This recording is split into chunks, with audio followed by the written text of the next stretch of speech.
keep people that work with us, we have to keep them informed and engaged at all times. Engagement is very important, stakeholder engagement, so that we can get feedback from people. So many times we are not the know-it-all, you know. We are not the know-it-all. Somebody knows it better than we do. So it's important to ensure that these people are they are always aware, they are informed, they are fully engaged. You can get feedback, you can consult with people. So you have to lead an organization that is transparent, where people also feel that they feel and know that they are actually considered as a part of that organization. We can't run an organization in isolation, and I speak this to I speak to every employer on the call. We can't run it in isolation. There are some things that our employees know better than we do. So it's important that we can engage them, we can hear from them, get feedback from them as to how we can all together help our businesses to grow and to stand strong in the face of any crisis. Also, we need to I can't in terms of leadership, I want to say, for us, because we have different organizations on this call, it's important that we build resilience around our workforce. And to do that, we need to continue to train and upskill our workforce to be able to be competent whenever it is that we need them to be able to deliver work. So it's important that we build our workforce.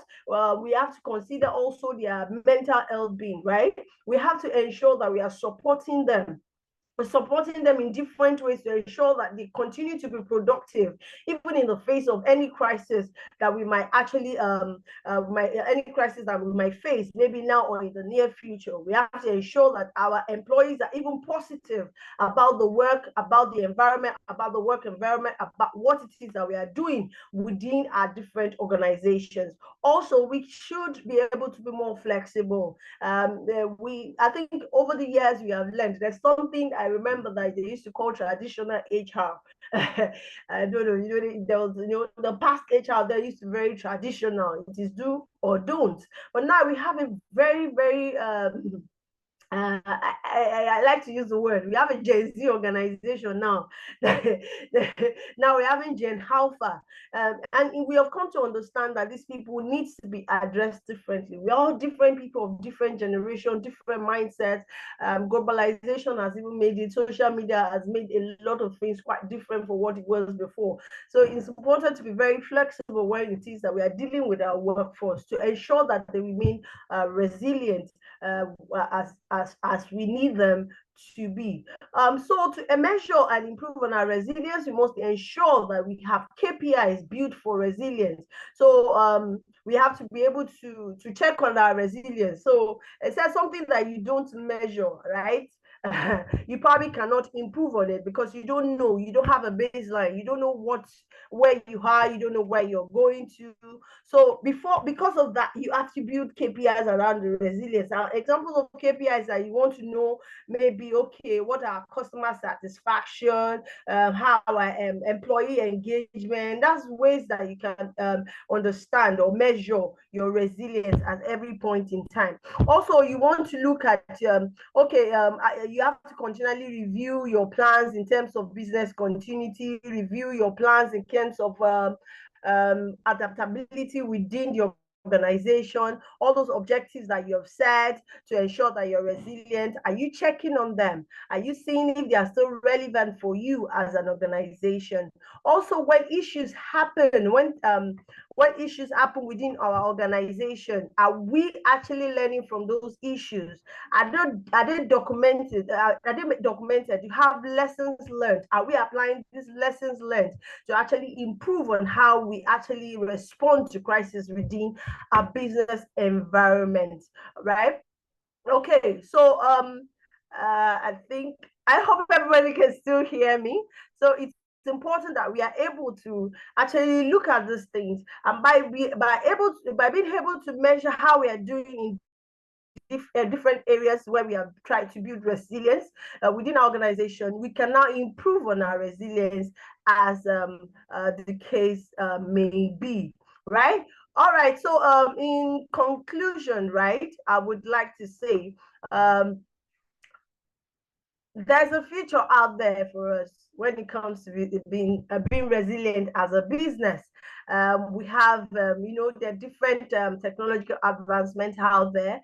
You can automate your system, automate your processes to ensure that you're doing better, to ensure that you're working optimally is very important. AI, artificial intelligence, is also out there for us, right? This helps us. AI helps a lot of businesses today, and it will be important. It's very important that every organization, everyone on this call, or even if it's our friends or our brothers and sisters that we have out there, we can help them to understand that artificial intelligence helps us a lot. It helps us to be much more stronger. It increases our adaptability, as the case may be. Also, we should learn, it's important that every one of us take advantage of risk management. Risk management is not a nice to have. Risk management for every organization, it's a need to have. It's important that we are able to identify uncertainties in our businesses, and either maybe we take advantage of those uncertainties for a greater gain, or we address them to make them to stop them from having adverse effects on our businesses. Also, we need to understand that we need to continue to integrate sustainable practices within our organization. So what are the practices? So when we are thinking of setting up anything, we should be asking ourselves, is this sustainable for us?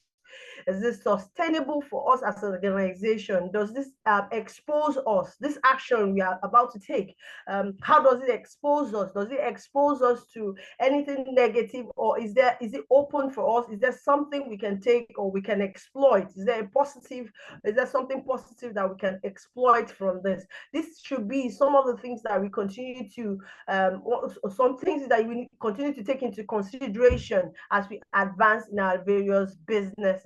So we need to understand, in conclusion, that business resilience is about our readiness, right? Our readiness is about our adaptability, the ability for us to adapt to various situations or planned situations within our various business environments, and the ability for us to recover. Let's say there's an incident and we're not even quickly able to adapt. Okay, how are we able to recover back to full operations, as the case may be? So this is very important, and I would like us to ensure that as organizations represented here, even as individuals within different organizations, we have to build a practice of being resilient in all that we do. So thank you very much, everyone.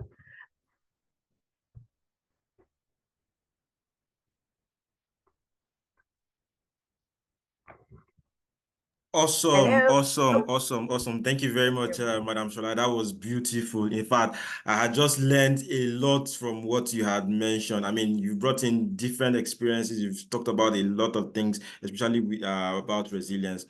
So we don't take so much time. I know that some people might have questions that they would want to ask. So I think it makes sense that if you have questions, you can just drop that on the chat room.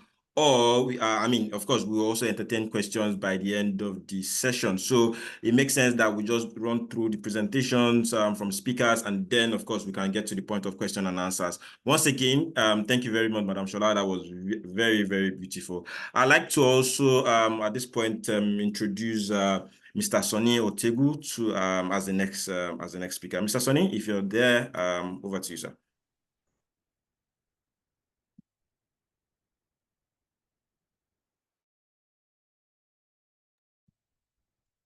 Hello, Mr. Sunny. Are you there?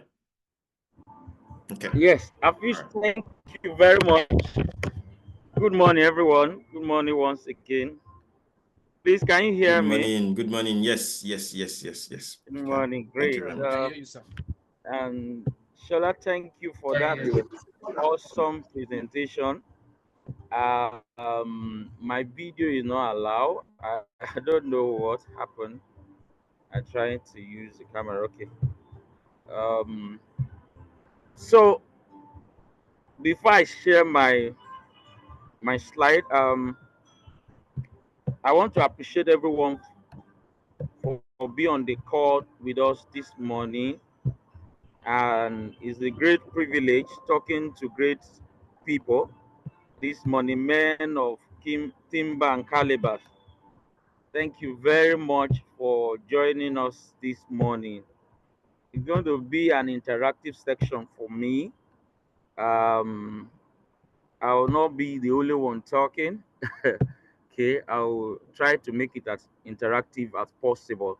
So I'll be speaking on why do we need to secure our businesses? Why do we need to secure our organization? The need for a secure organizations. Please permit me to share my screen quickly as we do this. Okay, just 1 minute while I share my screen. Okay.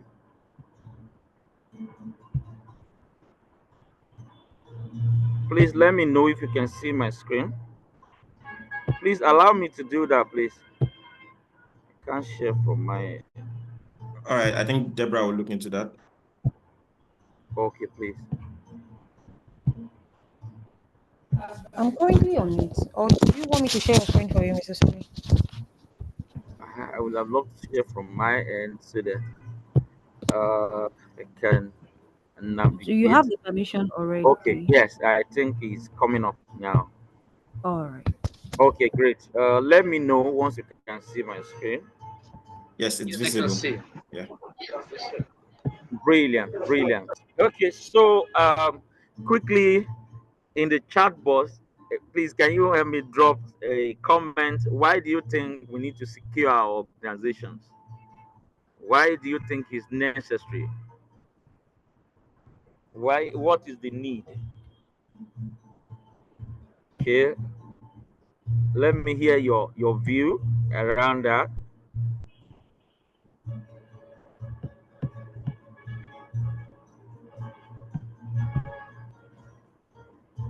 Let me quickly check comment. Okay.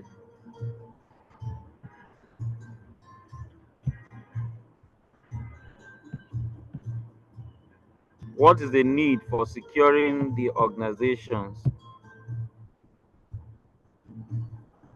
Um, okay.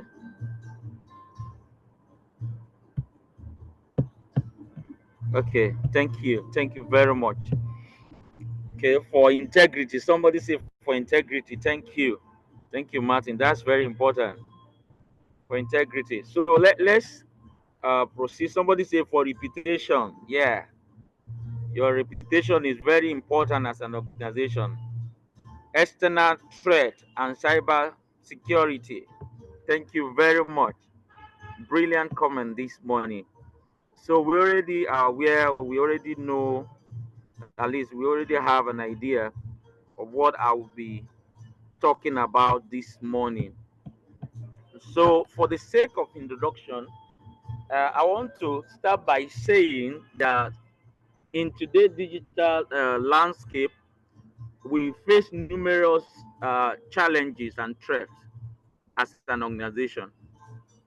We face a lot of, trouble, and security is a major issue in today challenges that we face as an organization, and that has resulted in data breaches, in business destruction, that has resulted in even affect our bottom line, which is the financial loss. Somebody will say, um, we security doesn't really having security in place, that doesn't really generate revenue for us, but that is wrong, because with security you will save more, and then you protect your environment, because no matter how expensive your car is, if there is no lock, uh, you're at risk of losing the entire thing. So the same thing, if you have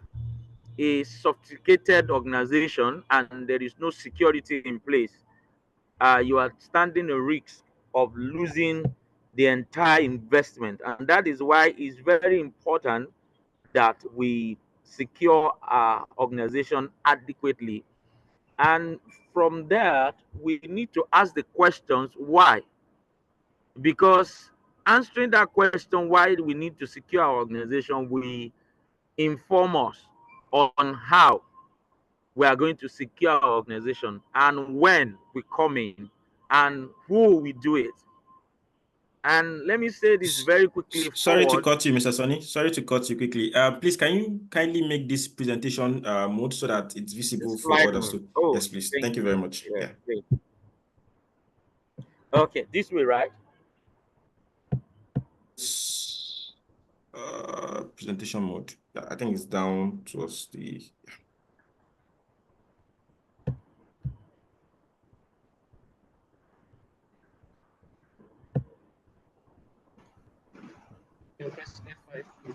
Okay.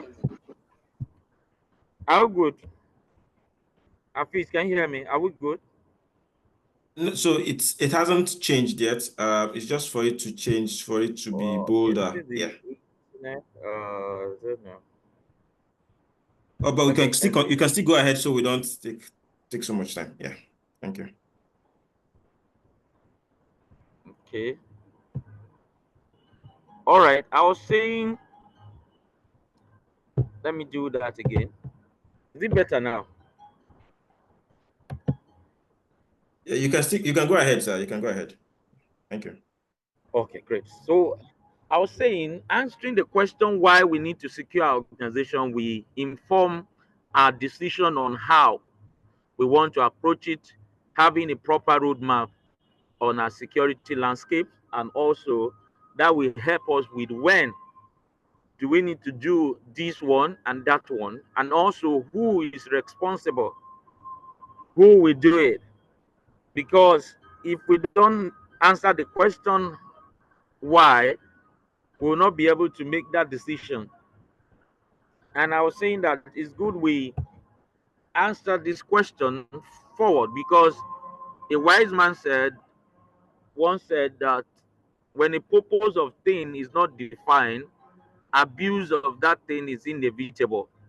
So the purpose of security within our organization needs to be clearly defined, and that will help us to be able to stay guided on the purpose why we implemented the security in the first place. Most of the time, people are not aware of some of the danger of security or data breaches within the organization, and that has helped affect the organization badly. So why securing your organization?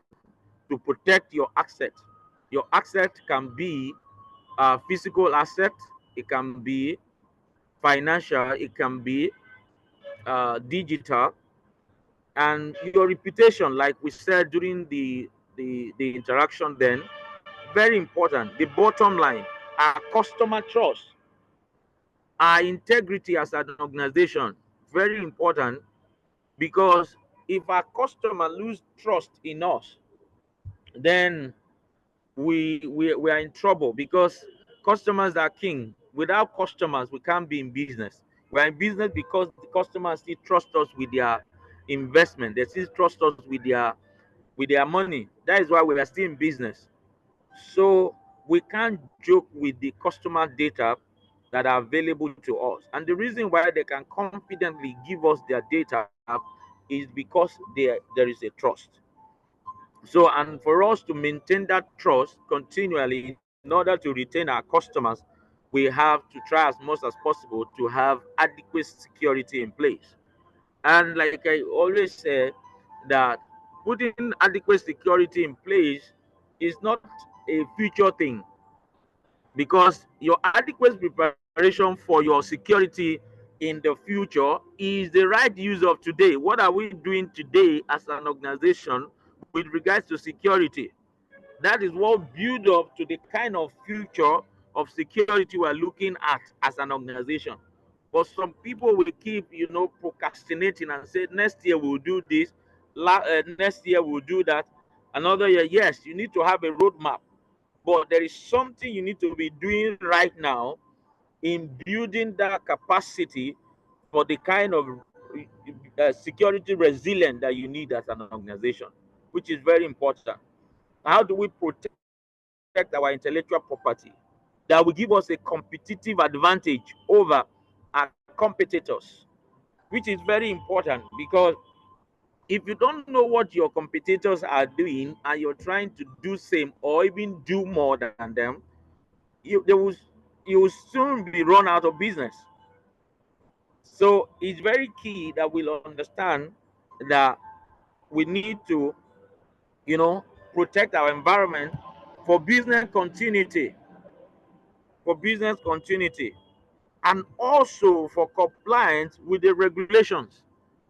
Many licenses were withdrawn last year of some of the financial institutions, and if you see, one of the primary reasons was because of security.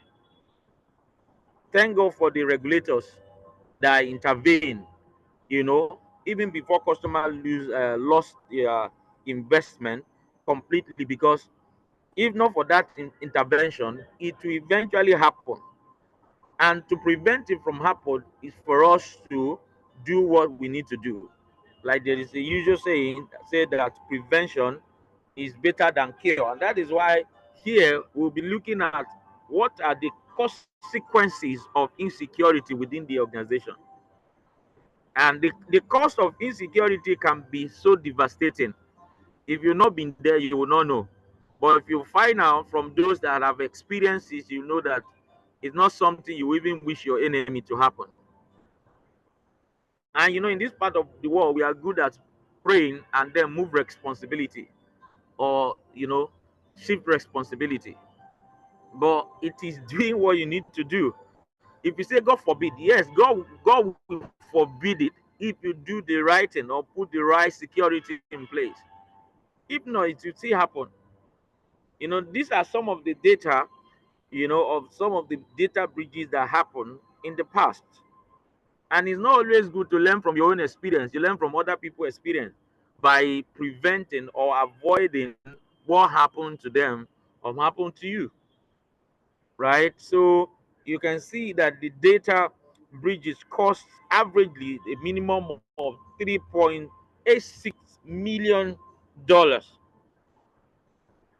according to IBM. And 6% of small businesses that are being hacked, they run out of business within 6 months. I don't think we wish that to happen to our organization, because you will lose your investment. Even if you are just the staff of the organization, it will affect your job. And even getting another job is not easy. And that is why I would like to say here that security is everybody's responsibility. In many organizations, they looked at it, oh, it's an IT business. It's not. Yes, is the duty of the CIO, the CISO, and the IT guy to ensure that we have cybersecurity in place, information security management system in place, and all of that. But the procedure, the way we approach security and all, is the responsibility of everybody within the organization. Because if the hacker or the bad boys want to target the organization, they won't go through the IT guy. Why? Because they know that the guy is aware of the do and don't. They won't go through the CISO. They won't go through the top management most of the time. But they will go through the front desk lady who is trying to shop for her, make up her hair and other thing, clicking on every possible website. And that is why creating that awareness within the organization in terms of security is very important. Very, very important. Okay. And 43% of cyber attack targeted small businesses. Why? Because most of them feel that this one don't have enough finances to get a robust security in place. But it's not because it's robust per se in terms of the monetary value of the security you have, but it is having something that is effective in place, and you are following through with the rule. As small as the antivirus on your system, on your own personal computer is, it is very important that you do regular update when the needs arise, because that can lead to a major loophole within the entire ecosystem of the organization. Okay, so what are some of those threats that we looked at? I will, various threats require comprehensive security measure. That's it. You don't underrate anything that when it comes to security. I was talking to a client of mine recently about security, and he said, "Oh no, the security we have is enough." I said, "The security can never be more than enough." That's the truth. When you have one layer, you're going to, as you scale, as you grow, you need to look at it. How do we beef up our security? And this cuts across every aspect of the organization, not only the digital arms of the organization. Every other thing, the physical security is very key. The security of our staff, the security of our executives are very important. And that is why even the drivers of the MD need to be adequately aware of some of the things he needs to do or not to do as a driver, because it can cause a major security breaches and it can affect the entire organization. you know so look at some of the major security threats from the cyber security aspect that affect the world, in a very, devastating manner, like malware, ransomware, phishing, uh, denial of services, and the rest. So many other threats to mention but a few because of our time. So if we secure our organization adequately, what are some of those benefits we will enjoy? Please, somebody should help me in the chat box. Just type in some of the benefits that are not on this slide right now.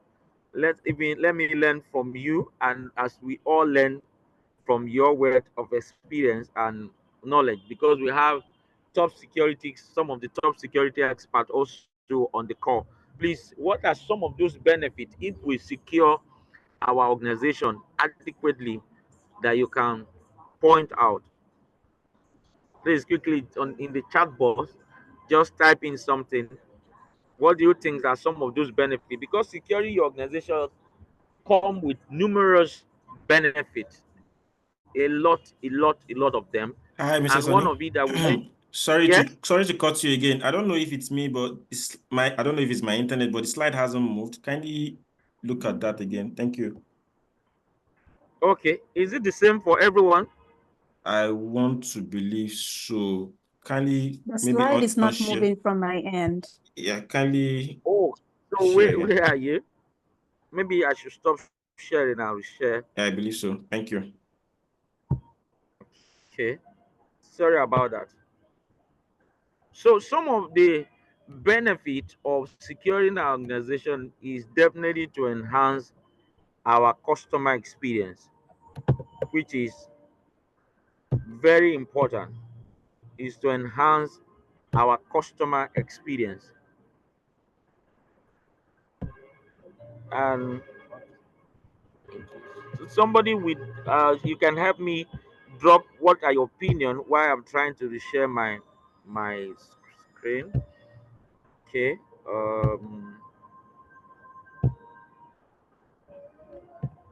What about now? Is it better now?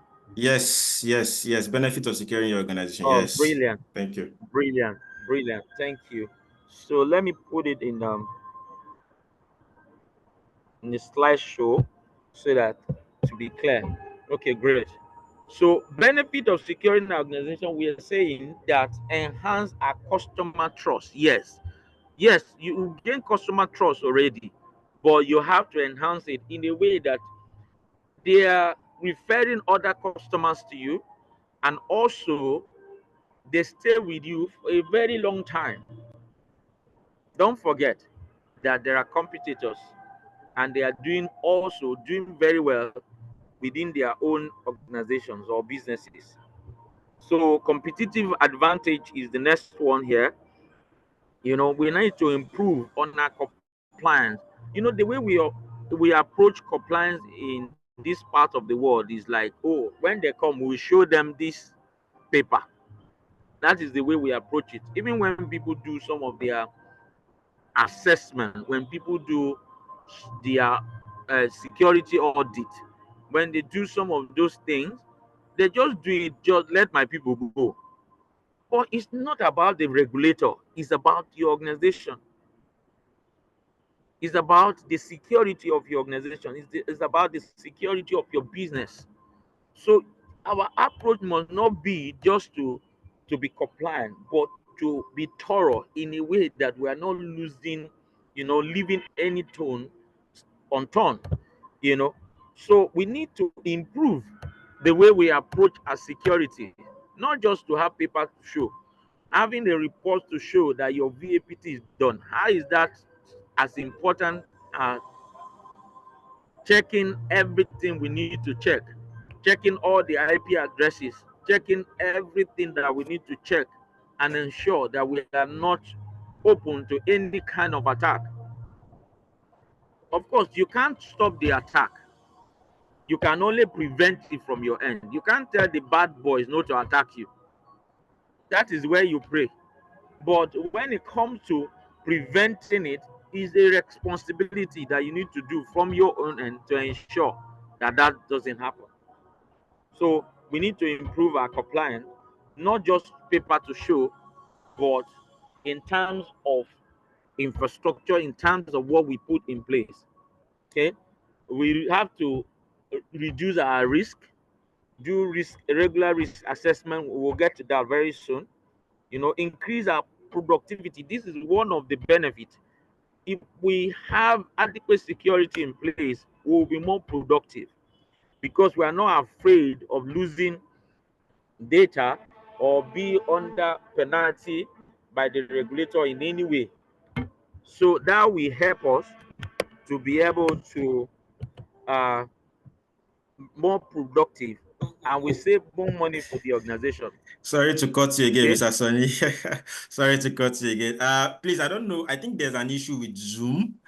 So each time you convert to presentation mode, it So just stops next slide. moving. Yeah, it just stops moving. So I think I would suggest you don't use the presentation mode anymore, so that you just run through the normal approach. Because I think anytime you Okay. switch to Yes. presentation mode, it doesn't move.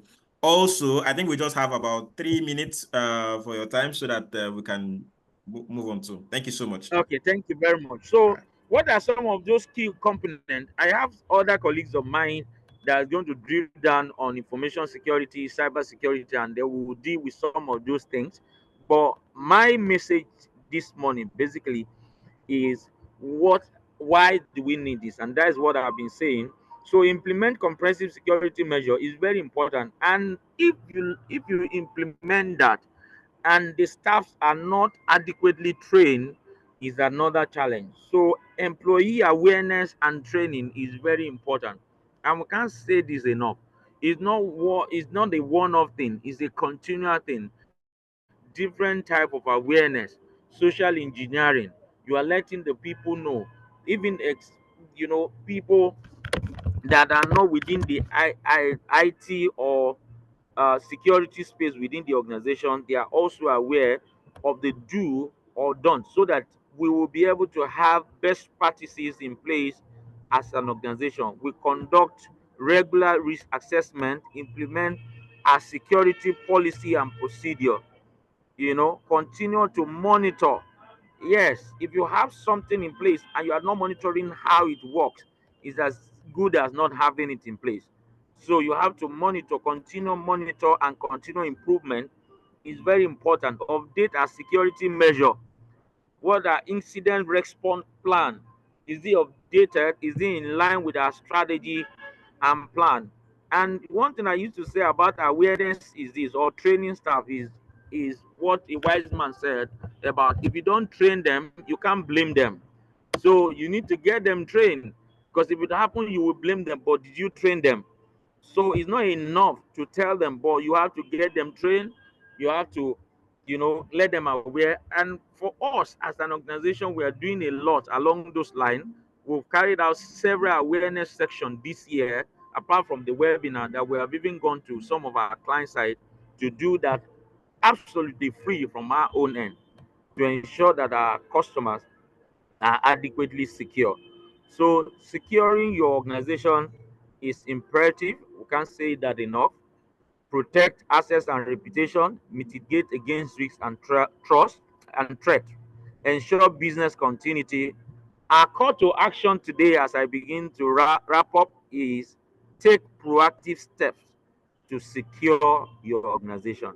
I repeat again, take proactive steps to secure your organization.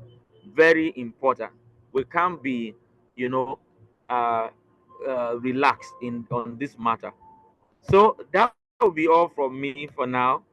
Thank you very much, and it's nice talking to you this morning. Thank you. Awesome, awesome, awesome. Thank you so much, Mr. Sonny. Thank you so much. I think for me, one of the key things I've learned, I've taken from your own talk today is to act quickly and take action, rather than just talk the talk, but do the talk, right? So I totally agree with you. Thank you very much for sharing with us.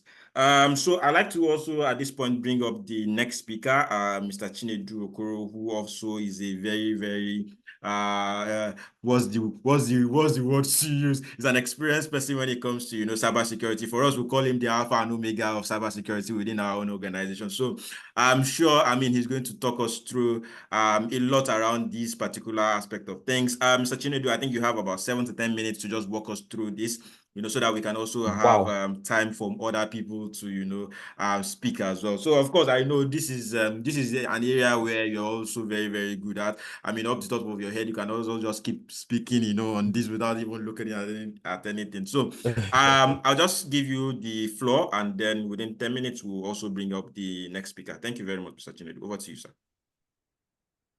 All right. Thank you so much, Hafiz, for that. Should I say praise? But anyways, thank you so much for. Okay, well, that's fine. Thank you so much for that introduction. And as Mr. Sonny and Mrs. Shola has, opened the floor to cybersecurity, both on the business continuity aspect and the core aspect itself.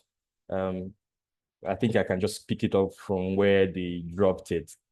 Right. My name is Chinedu, as Hafiz has rightfully introduced me. I also want to appreciate everybody on the call, and I also want to emphasize that we would try as much as possible, or rather, I would try as much as possible to make this as interactive as much as possible. Permit me to share my screen. I'll just give you some time. Let me do that quickly. Please, if you can see my screen, just let me know. I won't be staying so much on the screen because of the network connectivity. Yeah, it's visible, right? Thank you so much for that response. So I won't stay so much on the screen because of the on the slide, rather, because of the network connectivity. We have poor network connectivity generally, and just move on as the slide goes. All right, so going from the previous discussion panelist, cybersecurity cannot be overemphasized, as Mr. Sonny has put it rightfully. And, if you're talking about cybersecurity, you're talking about, generally security when it comes to assets, when it comes to critical assets, data, and, the endpoints and, the technical part of it, and even the governance, that is the governance risk compliance part of it. You look at you also have to talk about the standard, maintaining guidelines, frameworks, and standards. And specifically, we'll be discussing on the 27032, which is the cybersecurity guidelines. So basically what that guideline is meant to do, right? It's meant to ensure that organizations collaborate with, government, collaborate with the various stakeholders. And the various stakeholders, of course, you have your internet service providers, you have, as I said, organizations, both private and the public, government, and you also have some other private stakeholders that, we don't hear about, those who deal with the cloud environment and what have you, right? Right, so generally, the cyberspace is a very large, it's a large space, right? It's not somewhere, it is within you. right? Your phone is a cyberspace, your laptop is a cyberspace. Any piece of technology that can connect to the internet basically is a cyberspace. And, protecting that cyberspace is a key element in any country's security or cybersecurity level, right? Maybe Nigeria is not yet there, but I'm sure we're getting to that point, right? But of course, on the organizational level, we also need to do our own parts to ensure that, we protect client data, and of course, we also protect our reputation, just as some people have mentioned, both integrity, both reputation, and all of those things are really critical to any organization, any person entirely, right? So we have key elements of this standard. The standard is it's a family of the 27001 or 27,000 rather. 27,000. It's a standard that ensures that, or that tries to ensure that organizations comply to safeguarding assets, both the critical data, both the physical aspect of that asset. When they talk about physical assets, they are critical assets that, physically, just like your data centers, just like some offices also have financial places where financial offices where critical documents are kept. Even HR too has some critical documents that need to be safeguarded physically, right? Not just on the technology side. So this covers a large set of it, right? But the key elements here, that this compliance standard or this guideline is trying to focus on, right, is more around collaboration with stakeholders, right? Controlling your network, your systems, and your data from cyber attacks, and of course from hacking on various kinds of levels, right? So that's basically what this standard is trying to do. Most organizations do not see the importance of 27032, right? Because most times when we meet with clients, when you bring this up as part of implementation projects, they don't see the importance of it because they already see 27001 as a larger set of it. But the case is different here, right? This is a guideline. This ensures that your organization keeps to this standard. This standard is what makes the organization resilient to cybersecurity threats and hackers and all of that. That is basically what the standard is. It's just to boost up the resilience of organizations. And I'm sure that most organizations here would agree with me that it is not just to implement, just as Mr. Soni just said, it is not just to implement and have a paper that shows that you're compliant to this standard. It is not just to say that you have a certificate that shows that you're compliant to this standard, but it is also necessary for you to actually show how you control this, how you implement controls, how you monitor across board. That is what really makes this compliance standard effective, right? Without you showing this, most times as auditors, we also try to push the client to say, okay, how do you even do this thing, right? You cannot just tell us that yes, you have been certified to a standard without showing us proof of how you do it in your processes. So most organizations do not know how to do that, right? They do not know how to ensure that it is embedded in their processes. So this standard basically is not just a paper-based certification to show that you are compliant, but this standard tries to make most organizations implement controls that you can actually embed in your processes, right? The standard covers various areas, critical infrastructure, risk management. I'll try to wrap this as fast as possible, right? Risk management, end user protection, right? Madam Shola also spoke about business continuity. She spoke about risk management, and it's all tied to the same thing. Mr. Soni also talked about risk management, and generally what this is all about is risk management. The importance of risk management, both at the enterprise level and at the cybersecurity level, is very critical. Most organizations do not have a proper risk management structure, right? So this standard also tries to help organizations to build a proper risk management, should I say standard, or should I say a proper risk management posture, right? That's what one of these things, one of the areas that the the standard tries to do. It's a critical part of the standard, both at the 270032, 27001 and the 27032. And of course, the NIST, which also Mr. Sonny mentioned at some point, right? These are the critical parts of it. The risk management is very critical to any standard. This ensures that you're actually monitoring what happens in the nearest future, right? Nearest future could be 2-3 years, right? So that's basically why risk management is being hammered on. And of course, we have common cybersecurity threats. We have malware, phishing, social engineering attacks, insider threats, and data breaches, and and so on and so forth. There are lots of them, but these 5 are specific to what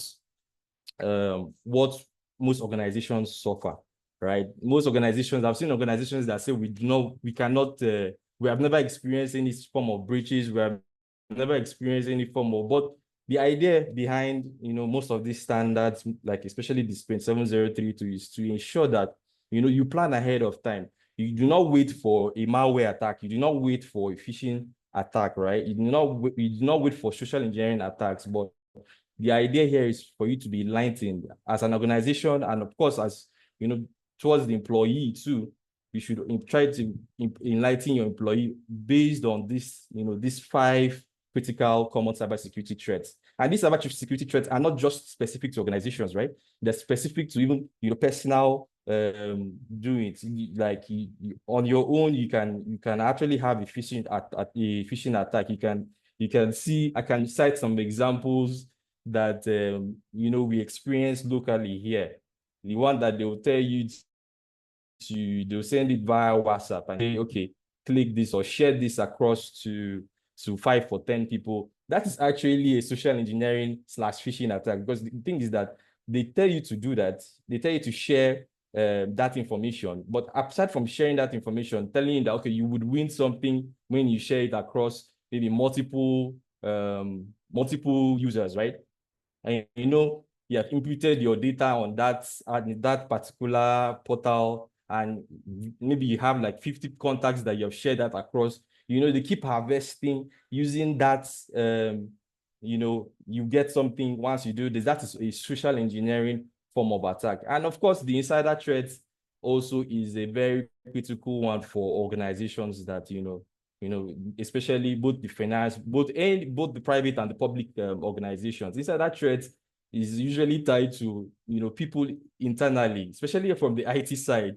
But it's above. It's not just on the IT side. You can even have as low as the cleaners, right? But people don't really, or maybe we have not started facing that kind of attacks or that kind of attempts from the lower side. Or we have actually at some point we have. I think I've heard of most cases that cleaners can actually do some form of digging up of information, because most times they have access to critical areas within the organization. They have access to clean financial areas, financial offices, financial departments, the offices within it. They also have access to the CEO's office, all of that. And, it's just a matter of convincing that person that he can get paid to do that. Organizations are part of what experience as a country globally, right? Or regionally here. Because globally, knowing about we talked about Mrs. Shola mentioned the Ukraine and the Russian incident, the war that is going on. It is not just physical war. They're also engaging in cybersecurity war, right? They're engaging in cybersecurity war. Funny enough, Israel and Iran too are doing the same thing, cybersecurity war. But they call it the world state war, right? Cybersecurity world state war, because that means a country is technically fighting another country cybersecurity wise. So that's why it's imminent for Nigeria as a whole, not just at the organizational level, which is also good, but Nigeria as a whole to have a great cybersecurity strategy, going forward, right? So going away from this, quickly, there are key focus areas that I want to still highlight within the standard. And these key areas are, that we have domains within these areas. at the information security, right? When you're talking about information security, you're talking about data. Data means, small sets of data. It could be personal data, date of birth, BVN, NIN, all those kinds of data, financial statements, all those things are, are data that can be housed within an organization, as we all know. And, we have the three triad, the confidentiality, integrity, and availability. Those need to be ensured. Those need to be ensured within your information security posture. And because you have your network security, which talks about your infrastructure and your internet security. Internet security, protection of data and systems on, on online environments. You have MTN, you have all those internet service providers. Those internet service providers also have a major part to play within this. It's unfortunate that we do not have a proper regulatory body that, that emphasizes on them, implementing guidelines like the 37032, right? Because, these are the things that ensures that collaboration is done properly within both at the governmental level, private level, and all of that, because you can actually track some form of attacks via your internet provider. That is done. A lot of the times I've seen it done privately anyways. I've seen it done privately where the police, usually writes a letter to MTN and they end up divulging, some information that ties a suspect to a specific kind of breach, especially Yahoo boys, right? So that's basically how they get caught most of the times. Yeah. Chill. Let me just give you one more minute to just wrap up so that we can have. Yes. Thanks. Oh, okay. Wow. Okay. So quickly, we're going to just look at some incidents that have happened over the time being, right? We have had studies. We have had the increase of cybersecurity breaches in Nigeria, right? So I try to focus it on in Nigeria because it affects us generally, both at both the financial institutes, both the private and the public, and of course personally as individuals, we have experienced these things. And of course, you see the huge number of increase that we have experienced from last year, which is 64% in the first quarter of 2023. That's a huge that's a huge increase, right? And it keeps growing. It keeps growing accordingly. We have 82,000 cases of data breaches.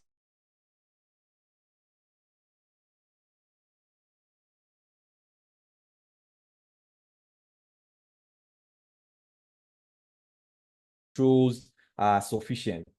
And we still have more of the statistics, right? Nigerians lost a total of 2.9 billion to fraud in quarter 4. And it's increasing. That's basically what cybersecurity is trying to do. It's trying to protect us from losing this amount of funds on a yearly basis, right? And this, of course, these are statistics that are gotten from institutes that have done researches on specific kinds of data breaches within Nigeria. You can see a whole bunch of losses, threats, right? Insider involvements, you can see 54, 56, and 54 between this year. And it will keep increasing. Sometimes it will fluctuate, sometimes it will drop. And these things keep happening as the case may be. We have a lot of channels that these things also happen. These incidents happen. Breaches can affect us, within our country. Reasons why we need to have a proper cybersecurity structure, right? Yeah. We have had a POS scam and all of that. All right, so let me just wrap it up quickly with the key recommendations, right?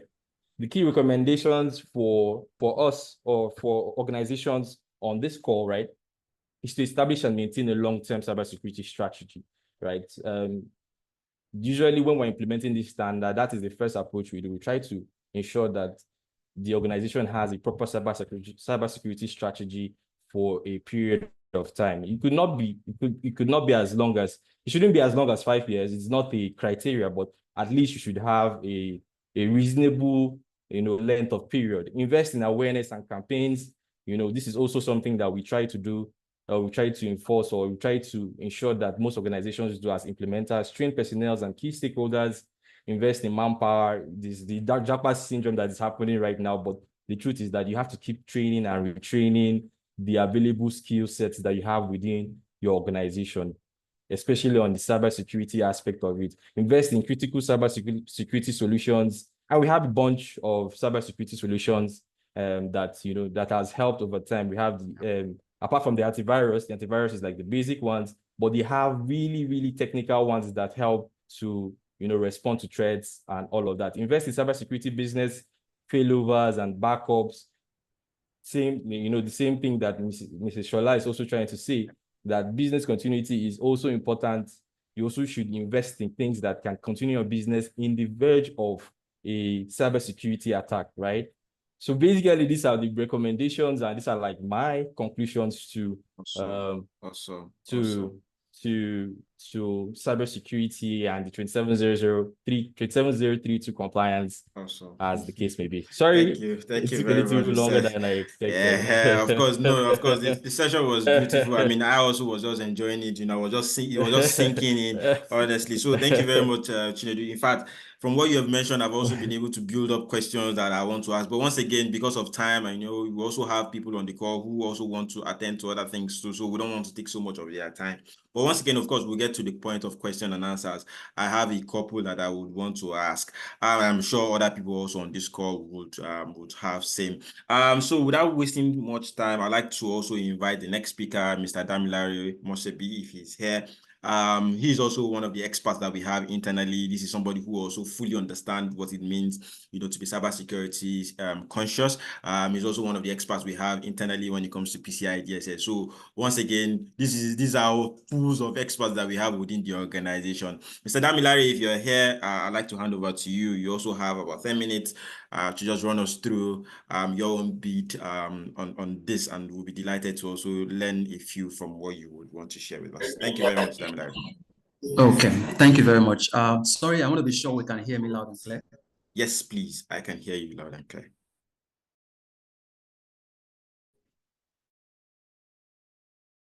Damilare, did you hear me? Are you there, sir? Very much for that. Okay, I can hear you. So if you can give me some seconds, let me share my screen so that we can see. I just have about 5, 6, 7 slides to really speak about, because most of the things I would have loved to talk about has been already said. So I don't want a scenario where repeating. I get the same information. Totally understand. Exactly. So just permit me to share my screen. Okay. So please, if you can you see my screen, please? Yes, it is visible. Thank you.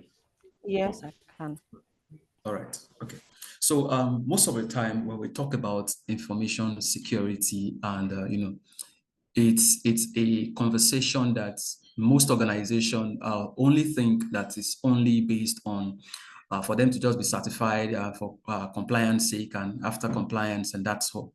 But the truth of the matter is, it's an engagement that is supposed to be part of the DNA of the organization entirely. And this conversation about 27001 or information security management system is centered around 3 things. And you can see from this this next slide, talk about integrity, confidentiality, and availability. And even when there's a concept we call risk assessment or risk treatment. Now, before we can say that our information, or probably we want to do some level of security on our information, it means that we've carried out some series of risk assessment, and we realize that there are some vulnerabilities or some threats that are associated with particular assets that we have within the organization. Now, when I speak of assets, I'm talking about assets as information, I'm talking about assets as people, I'm talking about assets as maybe the hardware or the software that the organizations are making use of, or even the facility, as the case may be. Now, each of all of these asset category, now we can have sub-assets or subcategory in those assets, and subcategory in the sense that if you are talking about information, for instance, now information could have a sub-category like staff data. You could talk about executive data. You could talk about customers data. You could talk about legal documents. We could talk about, the list is endless. So why we are considering all of these assets? Now, there's need for us to also look critically at how we can apply confidentiality, integrity, and availability, because these are the triad of information security. And we call them a critical part of information security because the essence of having security on the information is to make sure that when we are sending an information to someone, now that information is going to be assessed by that person that we are sending it to, that along the line, there's not going to be a breach, that someone else hijacked that information, as the case may be. And also for integrity, it means that every information that we are sending, we can ascertain that that information is complete enough, that there is no alteration. Like for instance, if you are sending your account details to someone and you want someone to send money to you, that you want to make sure that the channel in which you are sending that information to the person through, that channel is secure enough, because if someone can gain access to that information and they can change that information, you can understand that they can put in their own account details, and instead of you waiting to receive money, they will be the one to receive the money on your behalf. So in that regard, the integrity of that information has been breached. Therefore, availability is, now, if the integrity of a data has been breached, now the information is no longer complete. And so it means that that information cannot be used in the right state, which it was initially. It cannot be used, so it is not complete.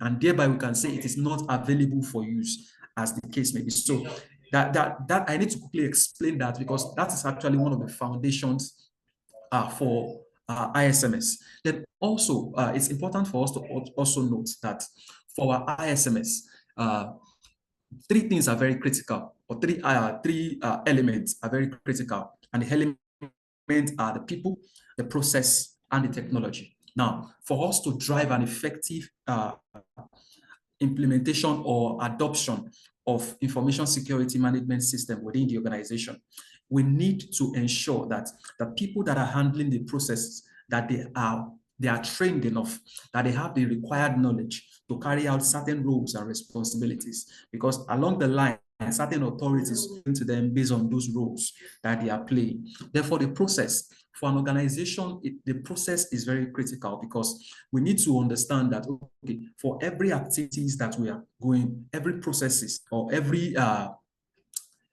aspect of the organization, that there are policies or procedures that are in place to ensure smooth running of those aspects. And that's why we come up with different policies within the organization. We have, clear desk, clear screen policies, just to make sure that for everyone that is handling an asset, and we have an information, like for instance, you have a system and you have multiple folders or files that are confidential information on your system. We need to ensure that at no point will you leave your seat and your system is widely open and anyone can gain access to that information. So a policy that speaks about that is a clear desk, clear screen policy, just to ensure that your screen is not active whenever you are not active on that system. So it means that we set up some policy on the system that maybe for 2 minutes or 3 minutes, so to say, that once you are not actively working on your system automatically lock itself, and you have to come up with a password before you can gain access to the system again and start doing the continue your activities on the system. Then for this for systems now, we are addressing technology or tools that can really help in carrying out activities that we make use of or that we do in the organization. And Chinedu mentioned quite a lot of them. You can make use of a lot of tools that can that can make your work seamless. Like for instance, in the organization, we might be doing something like we are trying to log every incident that happened. Now, incidents could be, we have a data center and we have, several attempts to gain access into those data center. Now, there's need for us to have like a SIEM tool. An example of a SIEM tool could be Alien Vault. And what those tool does for us is it helps us to track or send alerts about every activities that is supposed or that are about to occur within those infrastructure, as the case may be. Now, for those tools, we need to have trained personnel that can understand what to do, where to go, or how, whichever direction they want to go with regards to those tools. So that's about the element of ISMS that I quickly want to chip in. Then for this now, why we are trying to implement this management system, it is very important for us to know whether implementation, adoption, or we just want to run with it. It's very important for us to know that this is more. The standards are more than just coming up with policies or procedures or guidelines that we can follow, as the case may be. As interesting or as good as those policies could be, as those procedures could be, we need evidences. It is the evidence of execution of those policies that we are really looking out for here. Now, we can see similarities between the 27001 and also the PCI DSS framework, and also to an extent, we see a similar thing with the SOC 2, with the SOC 2 analyst as well. They are both, they intersect in that area. So that means that whenever we are conducting implementation on our 27001, or probably we are trying to adopt it, the adoption process itself is more like we are trying to make it part of what we do. So that means that every process that we've identified within the organization, that information security is linked into those processes at every point in time. So there is evidence of execution of all of these policies and procedures. Now, our ISO is divided into, or probably the evidences, they exist in different formats. Sorry to cut you down, Larry. Just one more minute so that we just quickly wrap up, and then we'll just invite some other person. Thank you so much. Sorry to cut you. Yeah, thanks. Okay. So at least we understand evidences could be records, it could be picture, it could be probably simulation in those platforms, as the case may be. So if we are talking about 27001, this is a breakdown. We have the clauses from 4 to 10. We have the controls, and the controls, the clauses 4, clause 4, clause 5, 6, 7, 8. Let me go to the next slide, which actually explain what each clause is talking about. For clause 4, is talking about the context of the organization. So it's talking about what exactly the strategy or the approach of the organization itself. Then for clause 2, we are looking at the leadership and support that the leadership tend to render, or assistant, or various activities that the leadership tend to render for the implementation initiative. And for planning, we understand that the organization must appropriately plan both the implementation and the operation or the adoption of the management system itself. Therefore, support, it means that for everything, resources, training, communication, everything that the ISMS need to thrive within the organization, that the top management are really available to assist with this. Then for the operation, clause 8. Now, clause 8 is actually the one that talks about the controls, because we have clause 4 to 10, which 8 of them is the one that addresses the Annex A the most, is the one that addresses the Annex A. Then it speaks about operational planning as well. Then for performance evaluation, clause 9, it talks about setting metrics, making sure that we are performing evaluation, and we are, every process, everything that we have done with regards to clauses, we want to make sure that are they effective enough. That's what the performance really does. And we put in some metrics, some achievable metrics, to ensure that we conduct this evaluation. Therefore, improvement, we want to make sure, for improvement, we want to ensure that everything that we have put in place are constantly improving, because for the organization, the idea or the instinct of ISMS is to ensure that there's a continual improvement in every aspect of the organization. So that clause 10 really talked about that. So I think the time is fast spent. I would have just explained some other parts of the controls and things like that, but I don't know, can I have 5 more minutes? Is it possible, sir? Unfortunately, no, because of course we also have our two other people who have to come up, and also share their own bid, and then we take questions and answers, and things like that. Once again, thank you very much, Damilare. This was really, really insightful. In fact, I enjoyed the layman's interpretation of the clauses. Those were really, really clearly spelled. I also enjoyed the breakdown that you've also shared earlier. Truly, this was really, really insightful. Thank you very much. I think at this junction, I'd like to introduce Mr. Brandon, who is also the next speaker. Brandon is also experienced, especially when it comes to areas around PCI DSS. It's great to also hear Brandon's thoughts, his own bid around cybersecurity and things like that. Brandon, if you're there, you have about 8 to 10 minutes to just run us through, and then of course, we'll take it up from there. Thank you very much, Brandon. Yes, thank you very much, Mr. Hafiz. Good morning, everyone. It's nice to be given this opportunity to talk about PCI DSS. I think it's a particular field of cybersecurity that a lot of organizations don't know about or don't deem it as effective. Okay, so I'm sharing my screen. I hope everyone can see. Can we all see my screen? Yes, I can. Yes, Brandon, I can see your screen, sir. Please go ahead. Yes, we Okay. can see. Okay, thank you very much. Okay, so today we'll be looking at building resilience through PCI DSS compliance. So what is PCI DSS? PCI DSS, which stands for Payment Card Industry Data Security Standard, is a framework that was brought about by MasterCard, Visa, as a way to ensure that cards data environment and transactions are securely handled, and there are no breaches around these particular sectors of the finance department.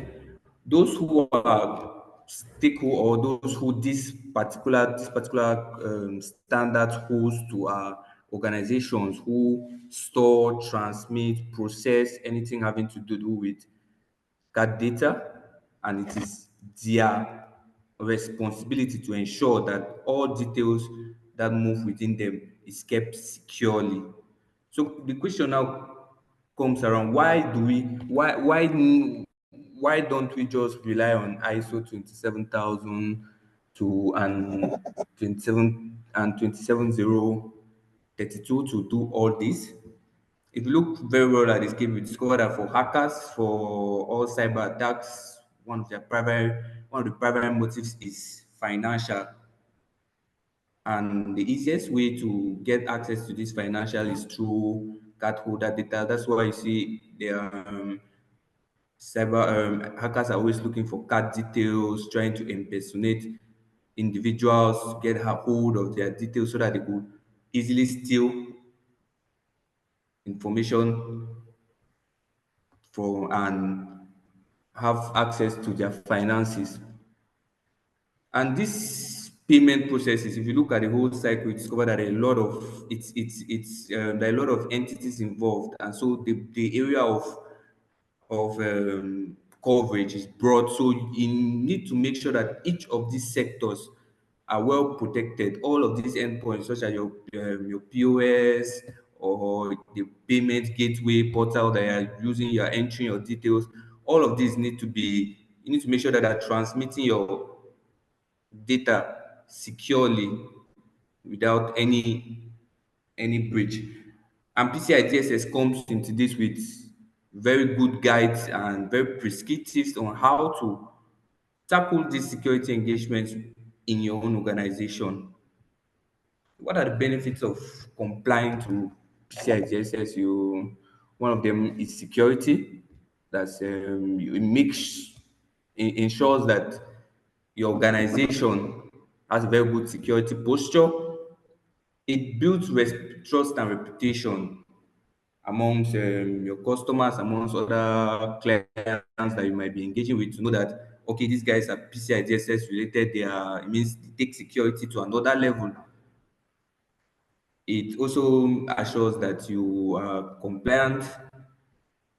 Challenges that come across when companies that make companies reluctant to do PCI DSS is, one is cost. When you start telling them that, oh, you need a SIM, you need a PAN tool, and a tool that looks around the organization should ensure that primary account numbers don't lie, sensitive data doesn't just lie around.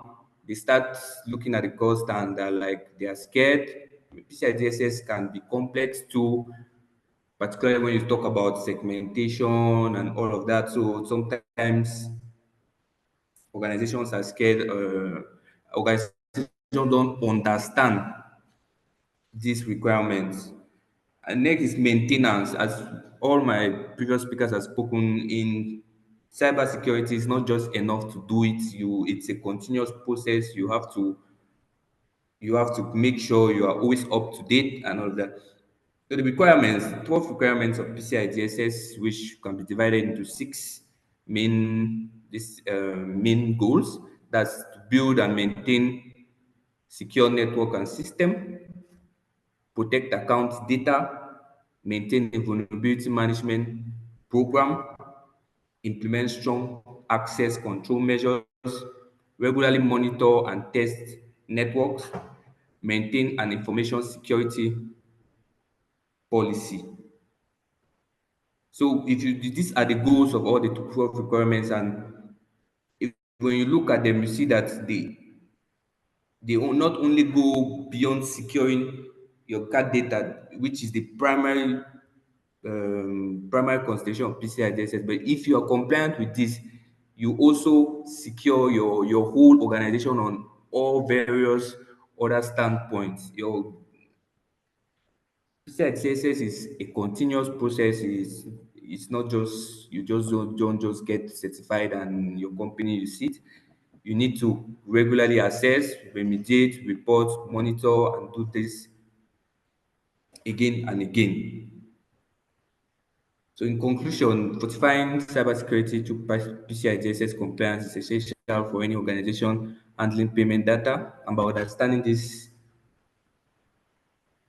it ensures your organization can resist all the threats out there. It's important for us to note that it's better to be preventive than to be sorry. Sometimes explain to your customer that this happens because this, when all you needed to do was to make sure that your systems were all intact and all of that. Thank you very much for listening to my question. Awesome, Mr. Brandon. Thank you so much. In fact, I personally like the fact when you said it's better to be preventive than to be sorry. Nobody wants to obviously be in the position where they tell them sorry when ideally there are things that they should already have done and that they should have already put in place. So I truly appreciate that. I also like the fact where you mentioned the 12 PCI DSS requirements. In fact, in my head, I'm already developing certain questions that I'd like to ask on that. But once again, of course, we'll reserve all of that to question and answers session. Once again, thank you very much, Brandon. I think at this point, I also like to invite Precious Felicia to also give us her own bid on this, to also run us through her own thoughts on business resilience, cybersecurity, and things like that. She's also one of the biggest resource persons we have, within the organization around this particular service. So, Precious, I'd like to hand over to you. Please take it up on here. Thank you so much.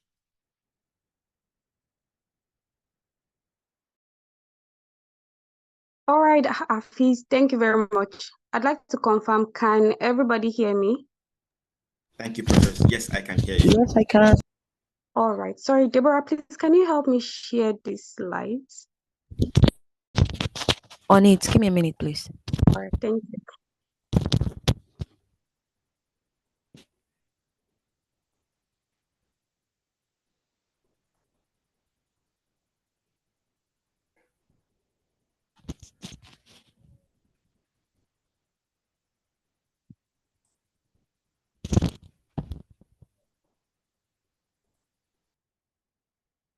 Yes, just because I think I forgot to also mention to Precious. Precious, I think you have about 8 to 10 minutes too, so that we could quickly wrap up from there. Thank you. All right. So thank you everyone for finding time to join this meeting. I even like the fact that I'm coming last because what every other incredible speaker has spoken about, they are all bits and pieces of business continuity. So at the end of the day, the major goal of every organization is to make profit and stay in business. So at the end of the day, if you don't take your cybersecurity seriously, you don't take your PCI seriously, you don't secure your organizations, sooner or later you're going to come out of business. So let's quickly go through. Yeah, you can go to the next slide. I want to quickly just wrap it up so we can all go back to our businesses of the day. So you can scroll to the next.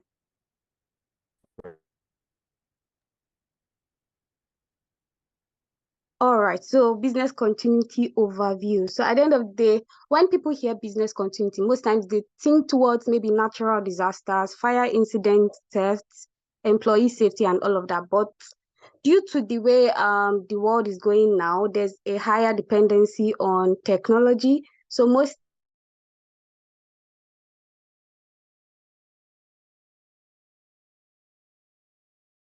stem from cyber threats. So it's very important to see cybersecurity and business continuity, to see them as brothers and sisters. They work hand in hand. They are not separate from each other. So most times organizations might focus on cybersecurity and ignore business continuity, or focus on business continuity and ignore cybersecurity.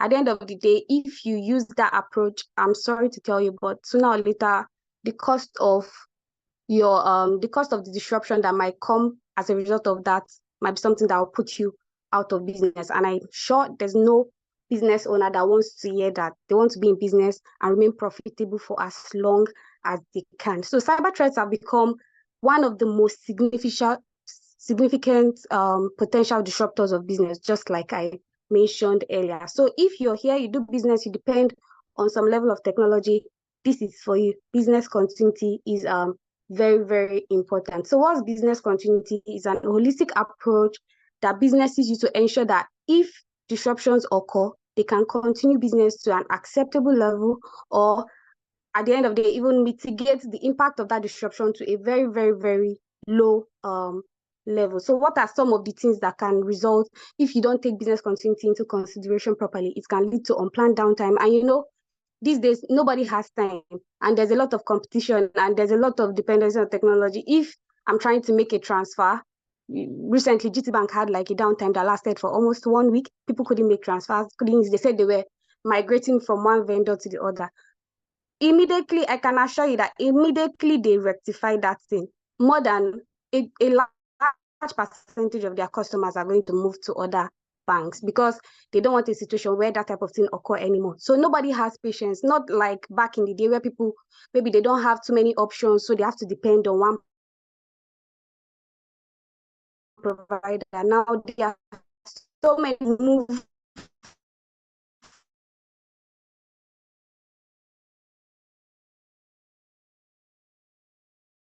as soon as all these unplanned downtimes, all of that, it will not be that frequent. And even if it happens frequently, you already have easily move to, or redundancy that you can easily move to, that it will even, the impact of that downtime will not be extremely felt by your customers or your partners, your clients, or any of that. So not taking your business continuity properly can lead to unplanned downtime, your reputation. These days, social media, everybody, almost anybody that has 10K followers on Instagram. What is 10K? Even 5K followers on Instagram or Twitter can even, recently, I even see viral posts on Twitter with people that have like followers. So it takes just one person to say, these people, why are they behaving like this? Or they stole my money. Before you know, you check the comment section, everybody's saying, yes, this bank is quite useless, all of that. Just imagine you're just a startup trying to your leg is not even strong, and people are already saying, you are this, you are this, you are that. Automatically, it's going to affect your revenue because customer retention, it will even attract customers already. People already have, even if it's not really true, they already have a certain picture about your organization, which has negatively affected your reputation. Reputation loss is one big is one of the major damages that can come as a result of poor business continuity implementation, because you can never estimate the amount of damage it can cause your organization. At least if it's fire, you know it only burnt one office or two offices. You don't know what reputational damage can cause. You don't know who is listening. You don't know who is watching. And at the end of the day, it can lead to very, very bad consequences for your organization. It can also lead to loss of data and systems. You know, now data is life. Recently, Facebook has been in like cases here and there. They are stealing our data. If data is not important, why is there a lot of back and forth when it comes to data? So if you're a data processing organization, it is very important you put business continuity into consideration, because cyber threats can lead to loss of data, and at the end of the day, it can lead to fines and all of that that can put your company in a really, really bad position. So let's look at some statistics we have here. We're talking about business continuity. About 50% of all new businesses will fail within 5 years. Is not. I'm sure some people are already saying, God forbid. It's not the cause. Sorry, they did research, and this is what they arrived at. In case you don't want to fall into this group, that's why you're here. We're here to tell you what you need to do to ensure you're not among these 50% that fall under within 5 years. 80% of micro, small, and medium-sized businesses throughout Africa will fail within the first half decade, which is 5 years. I even think they were a bit generous, but I cannot argue with statistics. They were the ones that did the research. Even 90% of micro, small, and medium-sized businesses throughout Africa will fail within their first half decade. There are a lot of startups. I can't even start to list them. If I start listing them, maybe they'll think we don't wish them well. But at the end of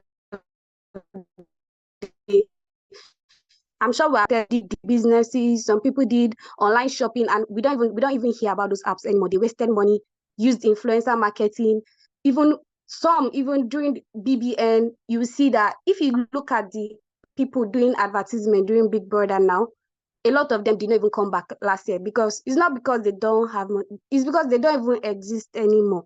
So 80% of micro, small, and medium-sized businesses throughout Africa will fail within their first half decade. Then 60% of new businesses in Australia fail within their first 3 years. So you shouldn't look at it as a Nigerian problem. It's worldwide. So 60%, I know because of how we are in Nigeria, we like to say, we're the worst. There's nothing good that can come out of this country, but it's a worldwide problem. So 60% of new businesses in Australia fail within their first 3 years. Estimated 39.6 of UK-based businesses survive for over 5 years. That means more than 50% fail within the first 5 years. Yeah, we can go to the next slide. So all of these things, trust me, if business continuity was properly taken into consideration, this statistics, this number, is not like it will save everybody, but this number will be very, very much reduced. So now, because in this conference, we're not focusing entirely on business continuity, we're looking at how it intertwines with cybersecurity. And like I mentioned earlier, cyber threats are one of the major disruptors when it comes to business continuity in recent times, due to our high dependency on technology amongst these worldwide. So in 2020, cybercrime increased 600% due to COVID-19 pandemic. If I say, you remember that time, I think there were a lot of, I've forgotten what they called them, is it sugar boys or something, during the COVID pandemic. They really cashed out during that time. I'm sure they contributed to this 600%. 58% of cybercrime victims are identified as small businesses. So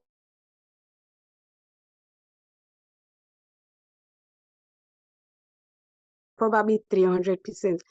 58% of cybercrime victims are identified as small businesses. I'm very sure most of us on the call here work with significantly small organizations. And that's why you people are easy targets.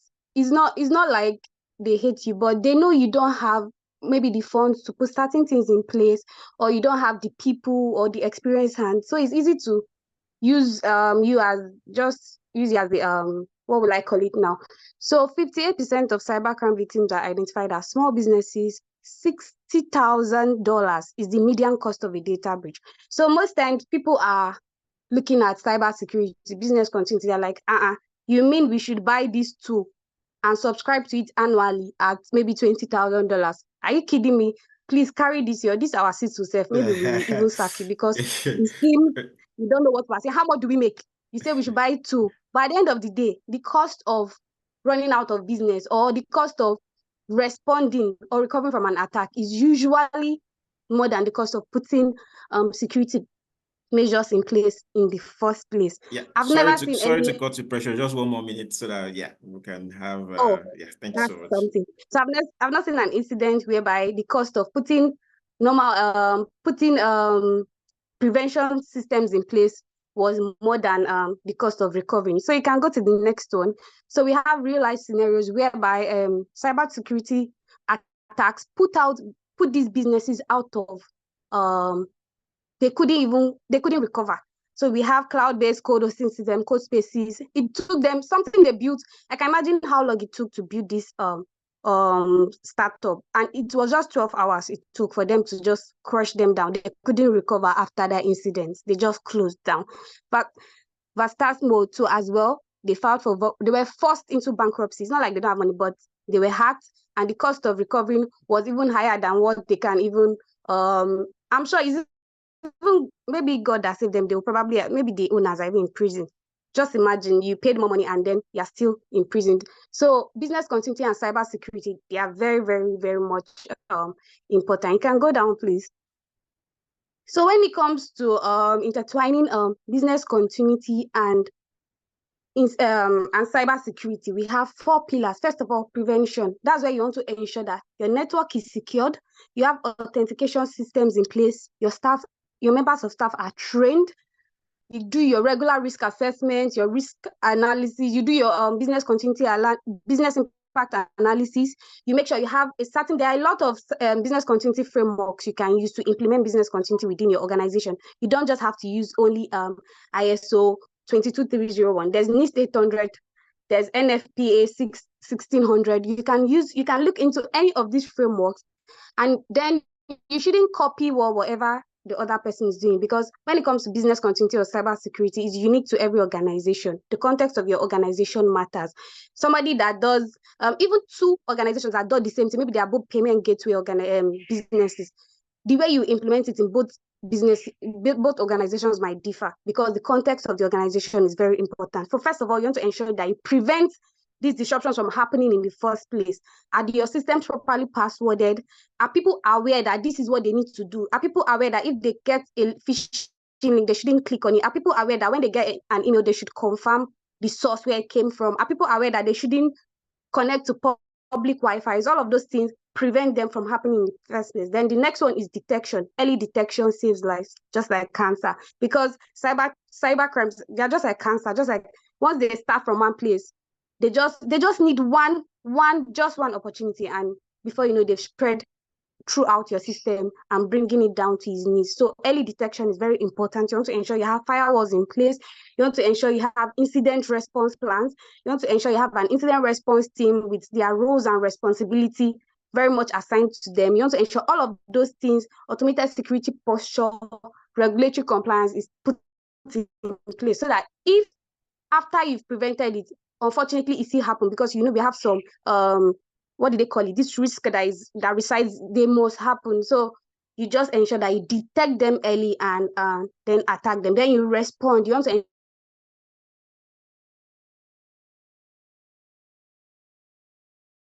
to ensure that your team members are experienced, competent, and responsible to attack any of these disruptions the moment they occur. You want to also ensure that you have your risk management in place. A lot of speakers have already spoken about risk management. I wouldn't dwell on it anymore. So next, you move to your recovery. It's not just enough to respond. You want to make sure you recover to an acceptable level, whereby before you move to business as usual, you want to ensure that your backups, you restore them, you test your recovery plan, and all of those things. After which, you do continual improvement. There's no perfect system. Even the biggest corporations must continually improve on their systems. If your system is redundant, we go to organizations from time to time. The business continuity plan they used 2 years ago is what they are still using. How won't disruptions come? How will you respond? Because some of those plans are now redundant. They are no more relevant to the current context of their organization. All of those things, continual improvement is very key. And usually I like to say business continuity is a strategy It's a strategic decision. It has to start from the top. Yeah. It should be Hi, Precious. imbibed into your Let's round off so organization's that thoughts. we can have Madam Shola round Yes, off. yes, Thank you yes. so much. Yeah. We're rounding up already. So it's everybody's business. Nobody should, at the end of the day, if the organization goes under, you too, it's going to affect you one way or the other. Even if you get another job, at least maybe in a country like Nigeria, I give you 6 months before you get another one. So it's very important that you put all hands on deck, start from the top management, down to the smallest person in the organization, ensure that they do their part. They are involved in the exercises, they are involved in the training and awareness sessions, they are involved in your periodic test and all of those things. Please, we can go to the next slide. The next one after it. So let's look at the top 10 mistakes to avoid when it comes to business continuity. So when we go to these different organizations, we implement audit or any of those things, is the same things. All the issues that arrive are also always the same things. First of all, they either don't conduct their risk assessment and business analysis properly. Either they don't have competent people to carry them out, or they don't partner with competent consultants to carry them out, or let's say they even carried it out properly, but they don't even follow up on it. They just leave it after they do their audit, they abandon it somewhere till the next audit again. So it doesn't really have any real life impact within their organization. They just do it as maybe because CBN say we should do it now. Those people, that's why we just did it. And at the end of the day, it's not, CBN is not losing now. The consultants are not losing now. The organization is losing now. Not prioritizing your business assets. When there's a disruption, you need to prioritize where you first channel your energy. But if you've not done that before, is it during the disruption you want to start saying, should we look at this? Should we look at that? So it's very important to prioritize them before disruptions happen. Failure to consider employees. I usually say human safety is the most important thing, because at the end of the day, if somebody loses their life, there's no amount of compensation you can give that will bring the person back. So you need to consider your employee safety as well. It's not when the thing happens, you start looking for ambulance. Why didn't you put safety measures in place before it happened? Not planning proactively, not keeping your employees informed, not revising your business continuity plans and all of that. All right, so let's just wrap it up here. Hopefully you can join some of our sessions other times where we can discuss this in a more in-depth manner. Awesome. Right, thank you, everyone. Awesome. Thank you so much. Thank you so much, Precious. You need to see how hot I'm feeling right now. I mean, it's a lot to get to digest all at once, if I'm being honest. I like the fact that you brought in statistics. I like the fact that you mentioned the 10 mistakes that most people take, and then how to avoid those things. I like the fact where you mentioned the 4 pillars of business continuity planning as well. I think that really sat well with me. Thank you so much. Thank you so much, Precious. I think at this point, I'd like to also introduce Madam Shola again, to just quickly round this up for us. I know that people have questions. I know people would want to ask questions. Please, while she's rounding up, kindly drop your questions in the chat room, or you can just raise your hands, so that we can entertain questions. I'd like to hand over to Madam Shola right now to round this up for us. Thank you very much, Madam Shola. Over to you, ma'am. All right, thank you, Hafiz, and a very big thank you to all our various speakers and also to the audience.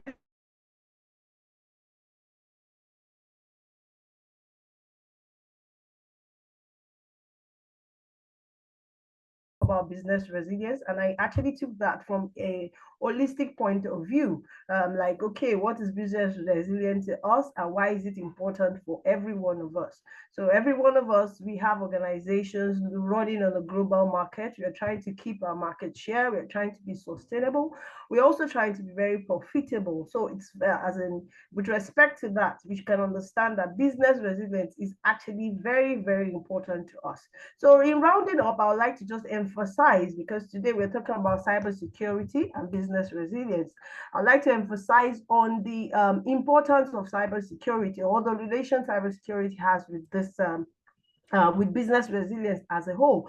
Cybersecurity is a very, very important pillar, or what I say, a very critical pillar of business resilience today, because we run a very digital economy. Everything is digital as of today. Different technologies. When we want to run our operation, it has to be digital. We want to communicate, it has to be digital. When we want to engage with our customers, it has to be digital. And because of this digital technologies, we are very, very vulnerable as it is to different cyber attacks. So it's very important that we're able to protect our organization against all these cyber attacks, protect our IT infrastructure as it is, so that when there's any threats from these areas, we are able to stand and remain resilient as it is. Like Larry actually said when he was talking about 27,001, that's which is the management system standard for information security. It talks about cybersecurity being the reason. What cybersecurity does to us. It helps us to protect our assets, our information assets, to help them to remain to have integrity, to remain available, and to protect the confidentiality of our information assets. He did emphasize on that. If we also look at what it is that Brandon mentioned when he was talking about PCI.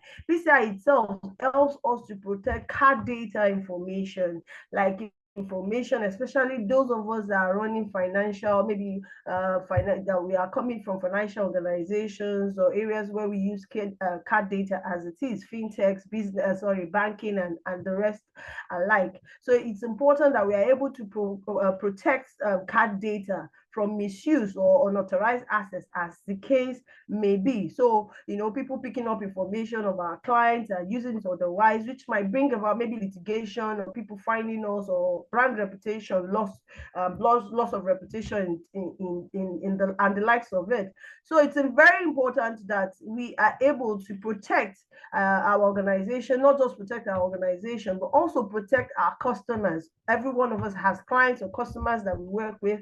We're able to protect their information from unauthorized access, as the case may be. If we all know what cyber attacks can do to us, can cripple every organization. We've seen, I remember Precious mentioning within Vastamo, as the case may be, and some other examples that have been related.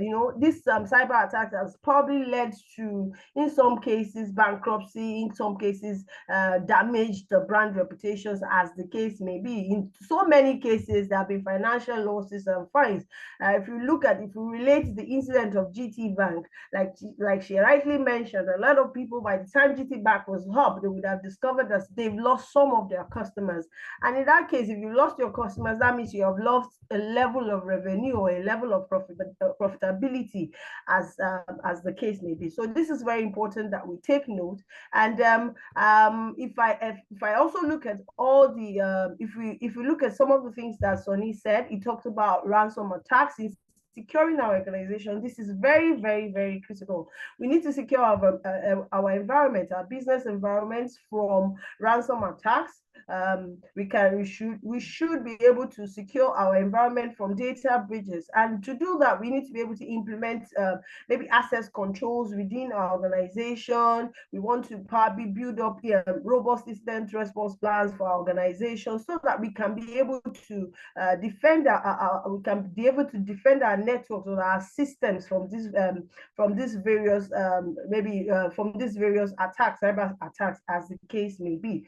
Also, furthermore, I want to mention, I think I would like to iterate on some of the things that we actually need to have, or we need to imbibe, some of the things we need to imbibe into our business environments to be ensured that we can fight against we can implement cybersecurity, fight against cyber attacks, and remain resilient as it is. And some of the things is that when we talk about some of those guidelines that we mentioned, so if I go into what Chinedu talked about, Chinedu was able to talk to us about ISO 27032, which talks about internet security, as the case may be. It helps us.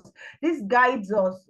It's a guideline, right? It's a guideline by the ISO standard for internet security. So it helps helps us to be able to secure the internet, provide network security. These are guidelines for web security, as the case may be, guidelines for internet, how we use the internet, because there's no one on this call that would say, I don't use the internet. There's no organization as of today that would say that they don't use the internet. So the 27032 provides guidelines for internet security. So for us as organizations, I think it's important today to see and ask ourselves, would we want to follow these guidelines? I think we should. We need to follow the guidelines, look at best practices, because ISO speaks to international standards for these various areas. So ISO 27032, like I rightly said, is talking about international best practice or guidelines for internet security. So as organizations, we might want to look into actually implementing these things into our various businesses, as the case may be, to ensure that we are cyber resilience. So we are resilient in terms of cyber security. So we need to do that.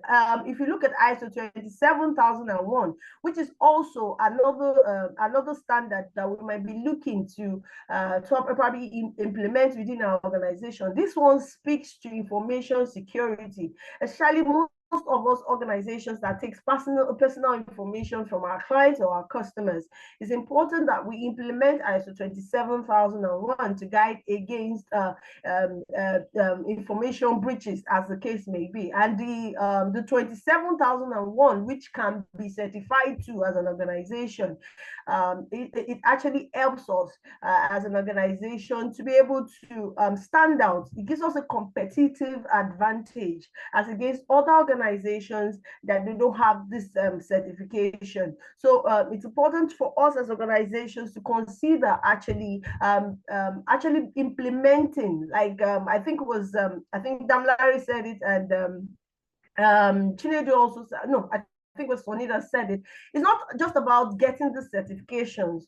Certification makes you stand out, but it's actually about imbibing the requirements, as the case may be. Let it be part and parcel. Let it be a core integration into our different business processes, as the case may be. Pressures run into business continuity. Business continuity also, cybersecurity is an aspect of business continuity. Like she rightly said, they actually work hand in hand.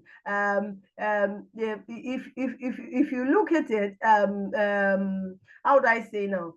If you have a strong cybersecurity, or you put in strong cybersecurity measures within your organization, this directly contributes to the business continuity of the organization, because this helps us to prevent and minimize the downtime that might be caused by different cyber incidents. So it's important that we consider this. We can build in a cyber, we can actually build in a business continuity management system within our organization, and include ensure that our cybersecurity posture is built into this business continuity management system, so that our organization can remain resilient with respect to cyber attacks.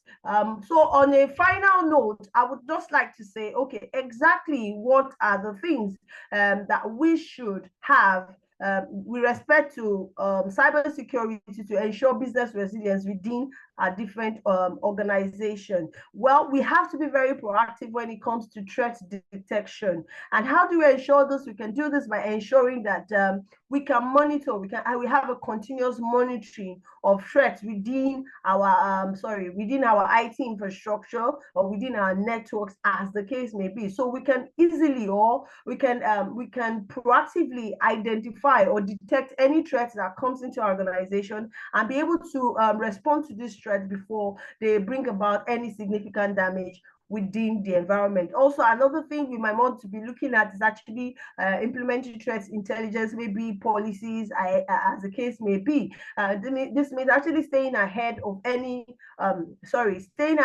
maybe emerging threats, because threats are very threats are emerging, they are evolving. Threats for today is quite different from tomorrow, so this changes all the time. So we want to stay ahead of this threat, we want to stay ahead, we want to know what is the latest, what is happening, and so that we can build our company to or adjust our various defenses accordingly, right? Also, we want to look at what is our incident response posture like? How do we respond to maybe cybersecurity incidents? Do we have a plan in-house in our different organizations? So if we don't, so we need to learn to build those plans. So when we are able to build great incident response plans within our organization, then we can stay resilient. That means we are ready, we are prepared to respond to any kind of maybe cybersecurity incident that we come across. Another thing is a disaster recovery plan for people, for different organizations, so that they can restore their systems as quickly as possible, even maybe after a cyber attack. Another option, another element or component to ensure cybersecurity will be training. We need to train our we need to train our employees. We need to train them. We need to make them aware of possible cyber security events, right?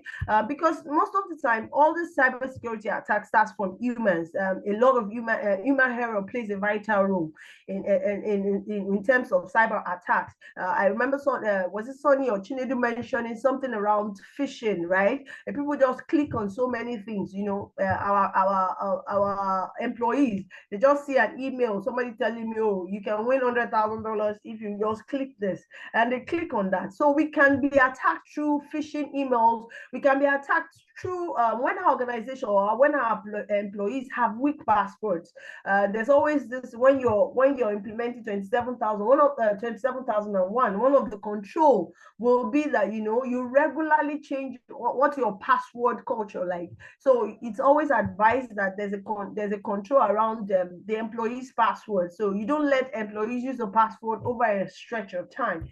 So let's say an employee is using a particular password, which is also shared, or somebody gets to know about it, because the person is using it over a length of time. Somebody can come in the near future and still use that password to be able to get into the employee system. Well, whereas if this there's a set rule to ensure that this password are changed over time, then with this, you know, we can actually fight against somebody being able to access the employee system or access the company network through the employee system. So we might want to train employees to understand the implications of some of the things that they are doing. So we provide regular training and ensure that we have strong password policies within our different organizations. So thank you, and I'd like to say this on final notes. Please, we have different frameworks that can help us to be cyber resilient.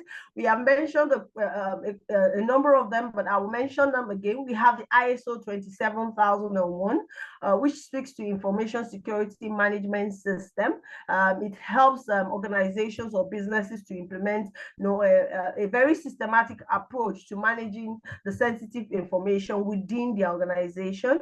We also have the ISO 2032. I said it talks about, it gives guidelines on how to secure our internet, like our access to internet. We talked today also about ISO 22301, which is a management system for business continuity. And for business continuity is a subset of business resilience, whereas, you know, also cybersecurity actually forms a critical part of business continuity as it is. So we like to encourage everyone, please, it's important. We need to consider our businesses. We need to consider what it is that we do, how we relate, how we intend to play. Do we want to remain sustainable?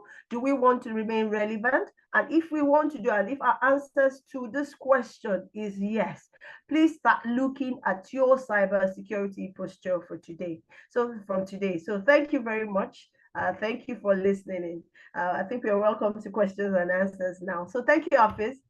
Over to you. Thank you so much, Madam Shola. Madam Shola, I think Madam Shola deserves a round of applause. Please kindly give her a round of applause in the chat room. Madam Shola and all the speakers, actually, this has been really awesome. Madam Shola, I must also commend you. In fact, I have listed a lot of questions that I'd like to ask, but your summary just, you know, I just kept striking out the questions one by one because your summary has automatically answered some of the questions I like to ask. However, I want to believe that other people also have questions. Although some other questions that I have here hasn't been answered, so I would throw that to the speakers as we proceed. Once again, I'd like to appreciate you, Ma.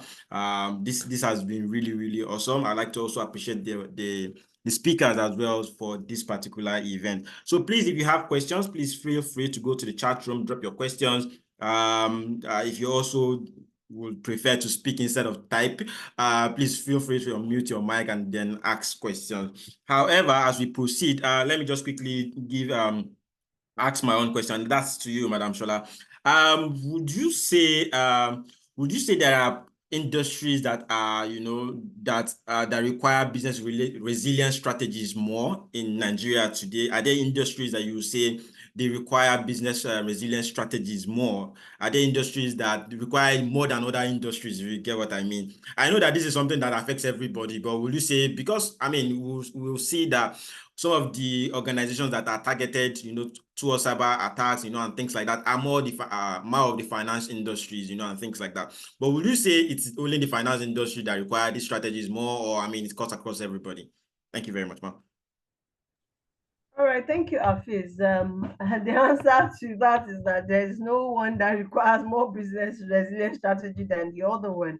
Our strategies are different because maybe cybersecurity or all this affects us in different areas. Though we are talking about cybersecurity today, but some people, maybe to an extent, the way cybersecurity affects them is quite different from the others. So really, I wouldn't say one person requires a stronger business resilience strategy. We all require very, very strong business resilience strategies in different areas of our businesses. So there's no one higher than the other. It's actually relative. It's relative to what it is that we do within our different businesses. Thank you. Awesome. Thank you very much, ma. I mean, I know, but I mean, I just wanted to ask again, so that at least it's clear to everybody on the call as well. Thank you very much, Madam Shola. My next question is to Mr. Damilare. I know that Madam Shola has also touched on, things around password policies, what you should do. But I'd like to also ask Mr. Damilare, what's the idea of an ideal password? What should it be like? What's the character? What are the characters that are required, so that, I mean, we can't assume that everybody on this call is also an IT person, so it makes sense that we're able to share that what are the contents of a very solid password. What's your thoughts on MFAs as well? I like to also hear that within 2 minutes, so that we can also entertain questions from other people. Thank you so much, Mr. Damilare.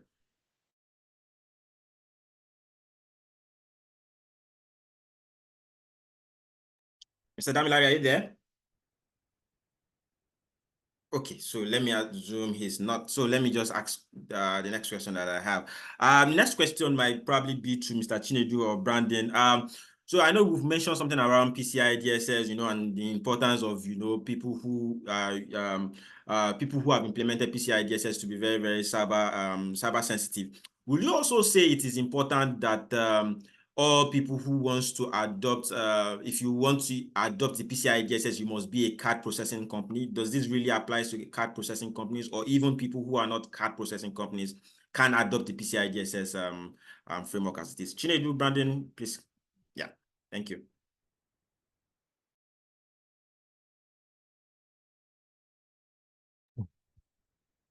All right. Okay. Maybe I can also respond. Oh, Brandon, no worry. You can go ahead and respond to it if you want, then I can back you up. Okay. So why PCI DSS is a recommendation, it's not really a recommendation, but a compliance requirement if you are dealing with card holder, the data that's a requirement by MasterCard, Visas, and all of those payment gateways. If you look at its requirements and what it covers, you see that it goes beyond just card payment. It secures your whole organization. So while it was made for financial, made for institutions that deal with cardholder data, it goes beyond that. What it treats, it goes well beyond that. And for your question on passwords, they will, I think the standard tells you that a password, the required or the recommended password length is 16 digits long, should be 16 characters long. And you are also advised to change your password every 3 months. Yeah, thank you. Thank you very much, Brandon. Chile, did you still want to add, or I mean, Brandon has just Yeah. taken the words out of your mouth. Yeah. So he has spoken well on that particular subject matter. The whole idea of PCI DSS was actually to ensure that organizations that deal specifically with client data, especially financial data, talking about card data is what I mean. You have proper means of protecting them, even if you're not directly processing those data, but somehow your organization processes or takes hold of data that are tied to finance. You're supposed to comply to the PCI DSS standard. While for the authentication, I also would add that a great authentication measure is also adding something they call authenticator. I know it's complex, and that's what security is all about. Security is complex, but at the same time, the complexity there makes it even harder for the hacker or the threat actor to gain access to your systems. Password now is a first level of protection. Authenticator is a second level, which is, you already know that multi-factor authenticator is either your email or you have a third-party app that grants you a token, to access that system or portal or anything that you're supposed to gain access to. But that's all about protecting, not just password. I don't believe in password personally, because of course, based on my experience, authentication, multi-factor authentication is a second level of protection aside from password. But of course, 16 length is the standard. For password characters. That explains why I see people typing a lot of password that looks like they're typing a wheel. So people they just keep typing. It seems like typing a sentence. So I totally understand that. Makes sense. Thank you so much, Chinedu and Brandon. I see Mr. Abdullah's hand up, and I see some questions in the chat room as well. Mr. Abdullah, do you want to unmute and ask your question?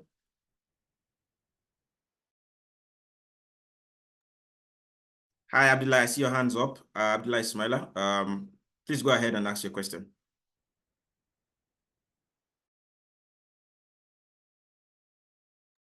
Okay, so I want to assume probably internet or something. We can't hear him, or he has not unmuted his mic. So let's move on to the questions on the chat room.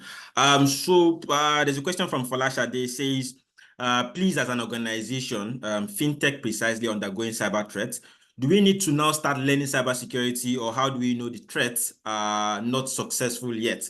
I think that might tilt towards the cybersecurity guys, Chinedu, Brandon, and Davilari. Chinedu, do you want to respond to this? Okay, all right, that's fine. I can speak on this. So for this purpose, right, that's why we normally hammer on the awareness and training. So awareness and training usually enlightens employees on the various kinds of threats that can happen within your organization, that can be a threat to your organization, right? That's on the first level, right? That's learning. On the learning part. You might not learn in-depthly, but awareness goes a long way to cover a lot of areas, while your critical people can be trained on how to mitigate it. Right. So for the second one, how do we know? Yeah, so there's a supporting question. Okay, I have. Okay, Abdullah, go ahead. Please, I thank you for this wonderful presentation, and I'm happy to be part of the presentation. Actually, I have some important questions that I would like to ask, because especially where I'm working, they task me with how to come up with the response plan, especially that has to do with the cybersecurity issues here inside, because we are dealing with critical infrastructure where we store sensitive information, and then we have been, having issues, with our staff being their WhatsApp, Facebook, and other channels, emails have been hacked. So we're now trying to see how we can be able to come up with a very powerful response plan, which we can be able to, suppress such, penetration, by the hackers. If you people can assist me with, simple tips that can go about, apart from enabling two-factor authentication and other, necessary things that you can do with your phone, is there any guiding principle, in place or policy in place that one can do, in order to achieve that? So thank you. Hello. Yes, thank you so much, Mr. Abdullahi. I think I got that clearly. Mr. Chinedu, do you want to respond to that, or yeah, do you want to respond to that? All right. Okay. So okay. Thank you, Mr. Abdullahi. Okay, I'll respond to that. So for WhatsApp, a lot of the times I come across, situations like this, and usually the first advice I would give, organizations that allow the use of personal devices, that first of all, do not allow the use of personal devices for important communication. So when I mean important communications, I mean official communications. That's my own take, right? It's hard to control the use of WhatsApp, especially on somebody's personal device. So that's why there's the BYOD, bring your own device. So, there's also mobile policy and mobile device policy. Those two policies usually stand as a guide, to ensure that people understand the criticality of data that they're handling and how best to protect it. So protecting data on your WhatsApp is critical, right? So that's why I really do not advise most organizations to even use, especially organizations that use critical data, that make use of critical data or store critical data, to use WhatsApp as a means of communication. I totally disagree for you to use that as a means of communication. If you don't use, or if you do not store critical data, yeah, of course you can use WhatsApp as a means of communication. But there are other better platforms that are secure that you can use as a means of communication. WhatsApp is a social media platform.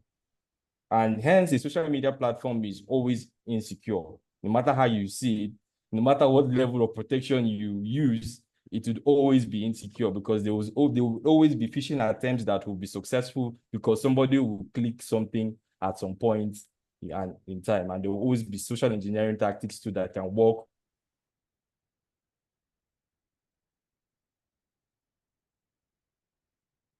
Organizational wide, you should just ensure that people do not use WhatsApp as a means of communication, especially for people who handle critical data. Basically.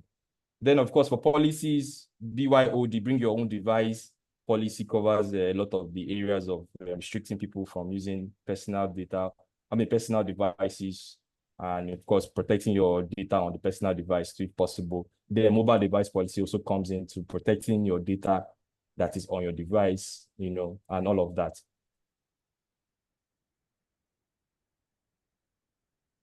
Awesome, Chinedu. Thank you so much. I don't know if that answers your question, Mr. Abdullahi. Madam Shola, you'd like to say something? Hafiz, I would just like to say something. Good afternoon, Mr. Abdullahi. Thank you for that question. I think Chinedu has said a lot about it. But at the same time, I understand that there's actually very little that you can actually say to us with respect to your challenges on this call. So it might actually go beyond these policies. And I just want to say that we're quite open to actually speak with you for that, if you probably need additional advice with respect to this. Depending on where you are, we can even actually ask somebody to join you so that we can address this better for you, since it's something that you are working on at the moment. So I don't know, I feel we might want to share maybe an email, because just for safety purposes, I won't ask him to drop his number or her. So we might just share our email with you, and we can continue that conversation from there. I hope that is fine with you, sir. I'm not sure. Okay. I'm sure I got that anyway. So you might want to do that. Maybe reply privately with him. Hi, Mr. Abdullahi. So I think what I'm going to do is to share our email address on the chat room, and then you can just quickly send an email, and then we'll just take it up. We can just take it up from there. I hope that's okay. Hello, Mr. Abdullahi, are you there? All right, so not a problem. We'll send. I'll put our email on the chat room, and then of course we are happy to take further questions. All right, so I mean, time has been fast spent on this, and I know that we've taken a lot of time, you know, on this particular session. But I noticed about a few questions on the chat room too. There's a supporting question. There's a supporting question to the initial one Chinedu was responding to. Can anybody still hear me?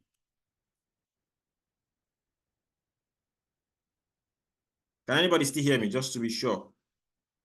Oh, okay. So I should. I think I was supposed to respond to the follow-up question. Yeah. How do we know the threats Exactly, I are wanted not to mention that. Okay. How do we know the threats are not successful yet?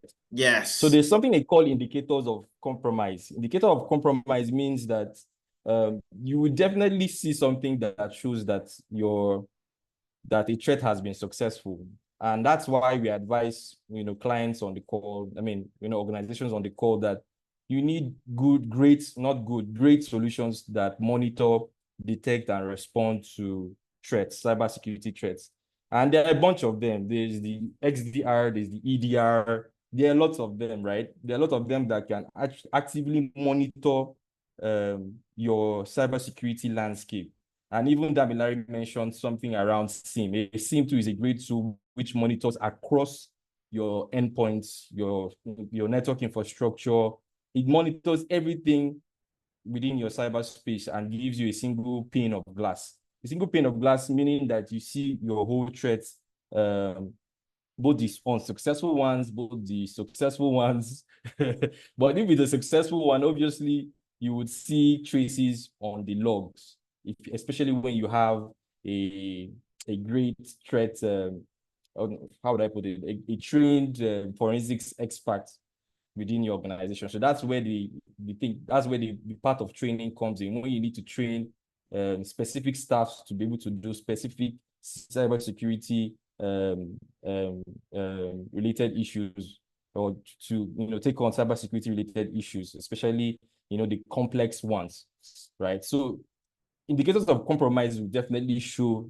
You would see some things that are off. If you have a great monitoring solution that monitors for these kinds of activities, threats, you have your SIEM, you have your XDR, as I said, and you have your EDRs. Those solutions are just a bunch of them that you can have within your premises or within your cyberspace to checkmate or to check if those threats have been successful. And of course, if they are not successful, you can also see how that threat actor was about to perpetrate some of these things. Right. So I think. Awesome, Chinedu. Thank you so much. Thank you. I noticed, Mr. Yeah, go Sorry, ahead, sorry, Hafiz. So if I might add also, like Folashade asked, she did say that do they have to start learning about cybersecurity now? I think you should. If you haven't, maybe if you have no idea. So this is a great time to start. Now is not late. So if you need to get cybersecurity training, then you can't start now. It's as in if you don't have a cybersecurity posture initially, now is the time to start. So we can start that now. So I hope Folashade, please get your company to start that now. It's important to be cybersecurity aware. All right, thank you. Absolutely. I totally agree with you, Madam Shola. I totally agree with you 100%. Mr. Sonny, your hand is up. Please go ahead. Yes, please. Thank you very much. Thank you, everyone. I think we didn't answer the question asked by Baba Ahmed. He said, can attack be carried out by an internal aid? Yes, that is what is called insider threat. Yes, so that can happen.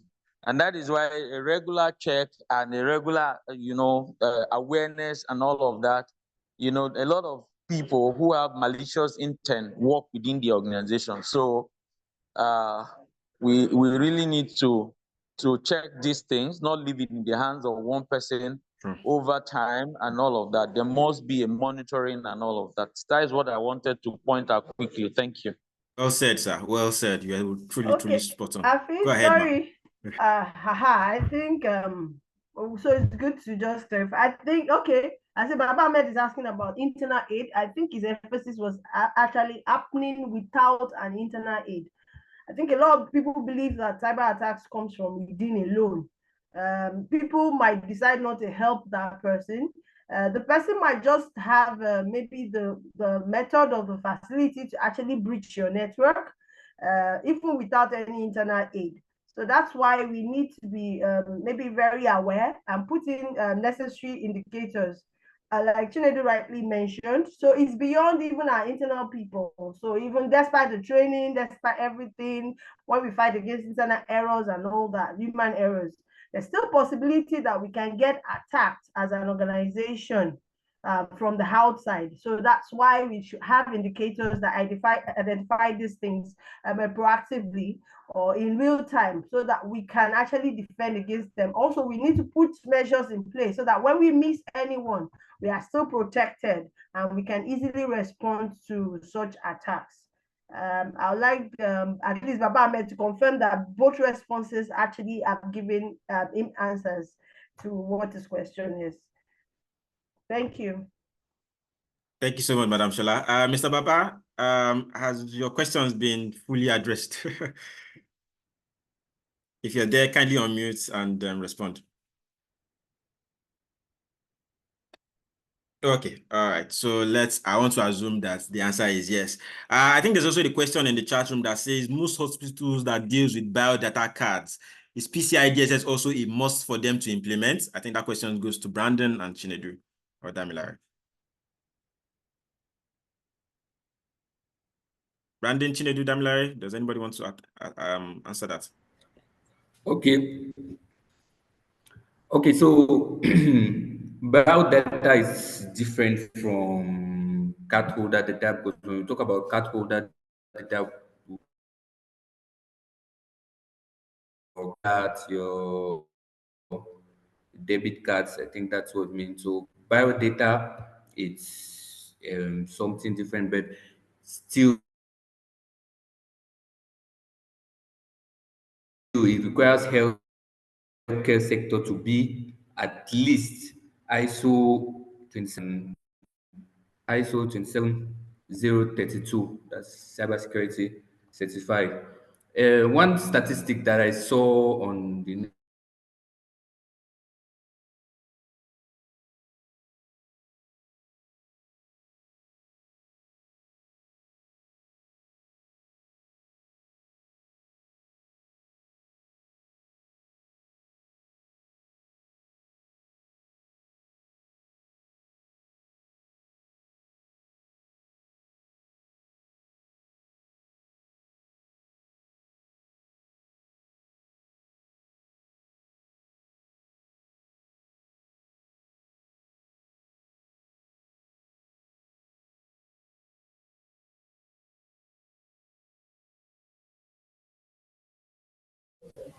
Brandon, I think you're muted.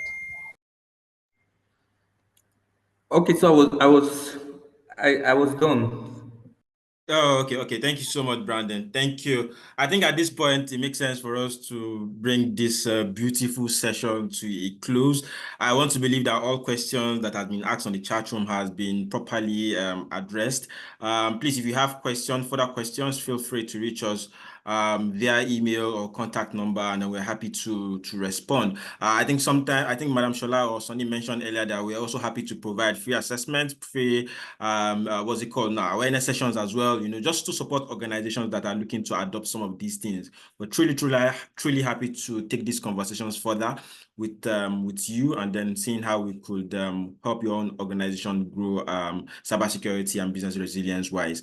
Once again, thank you very much, everybody, for being on this call. Thank you so much also to our great panelists and speakers. This has been really insightful. I'm very sure that most people on this call have taken one or two things, from this call.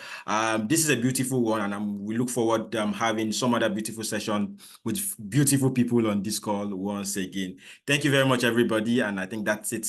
That's it from me. I don't know if there are final words from Madam Shola or Mr. Sunny before we bring this to a close.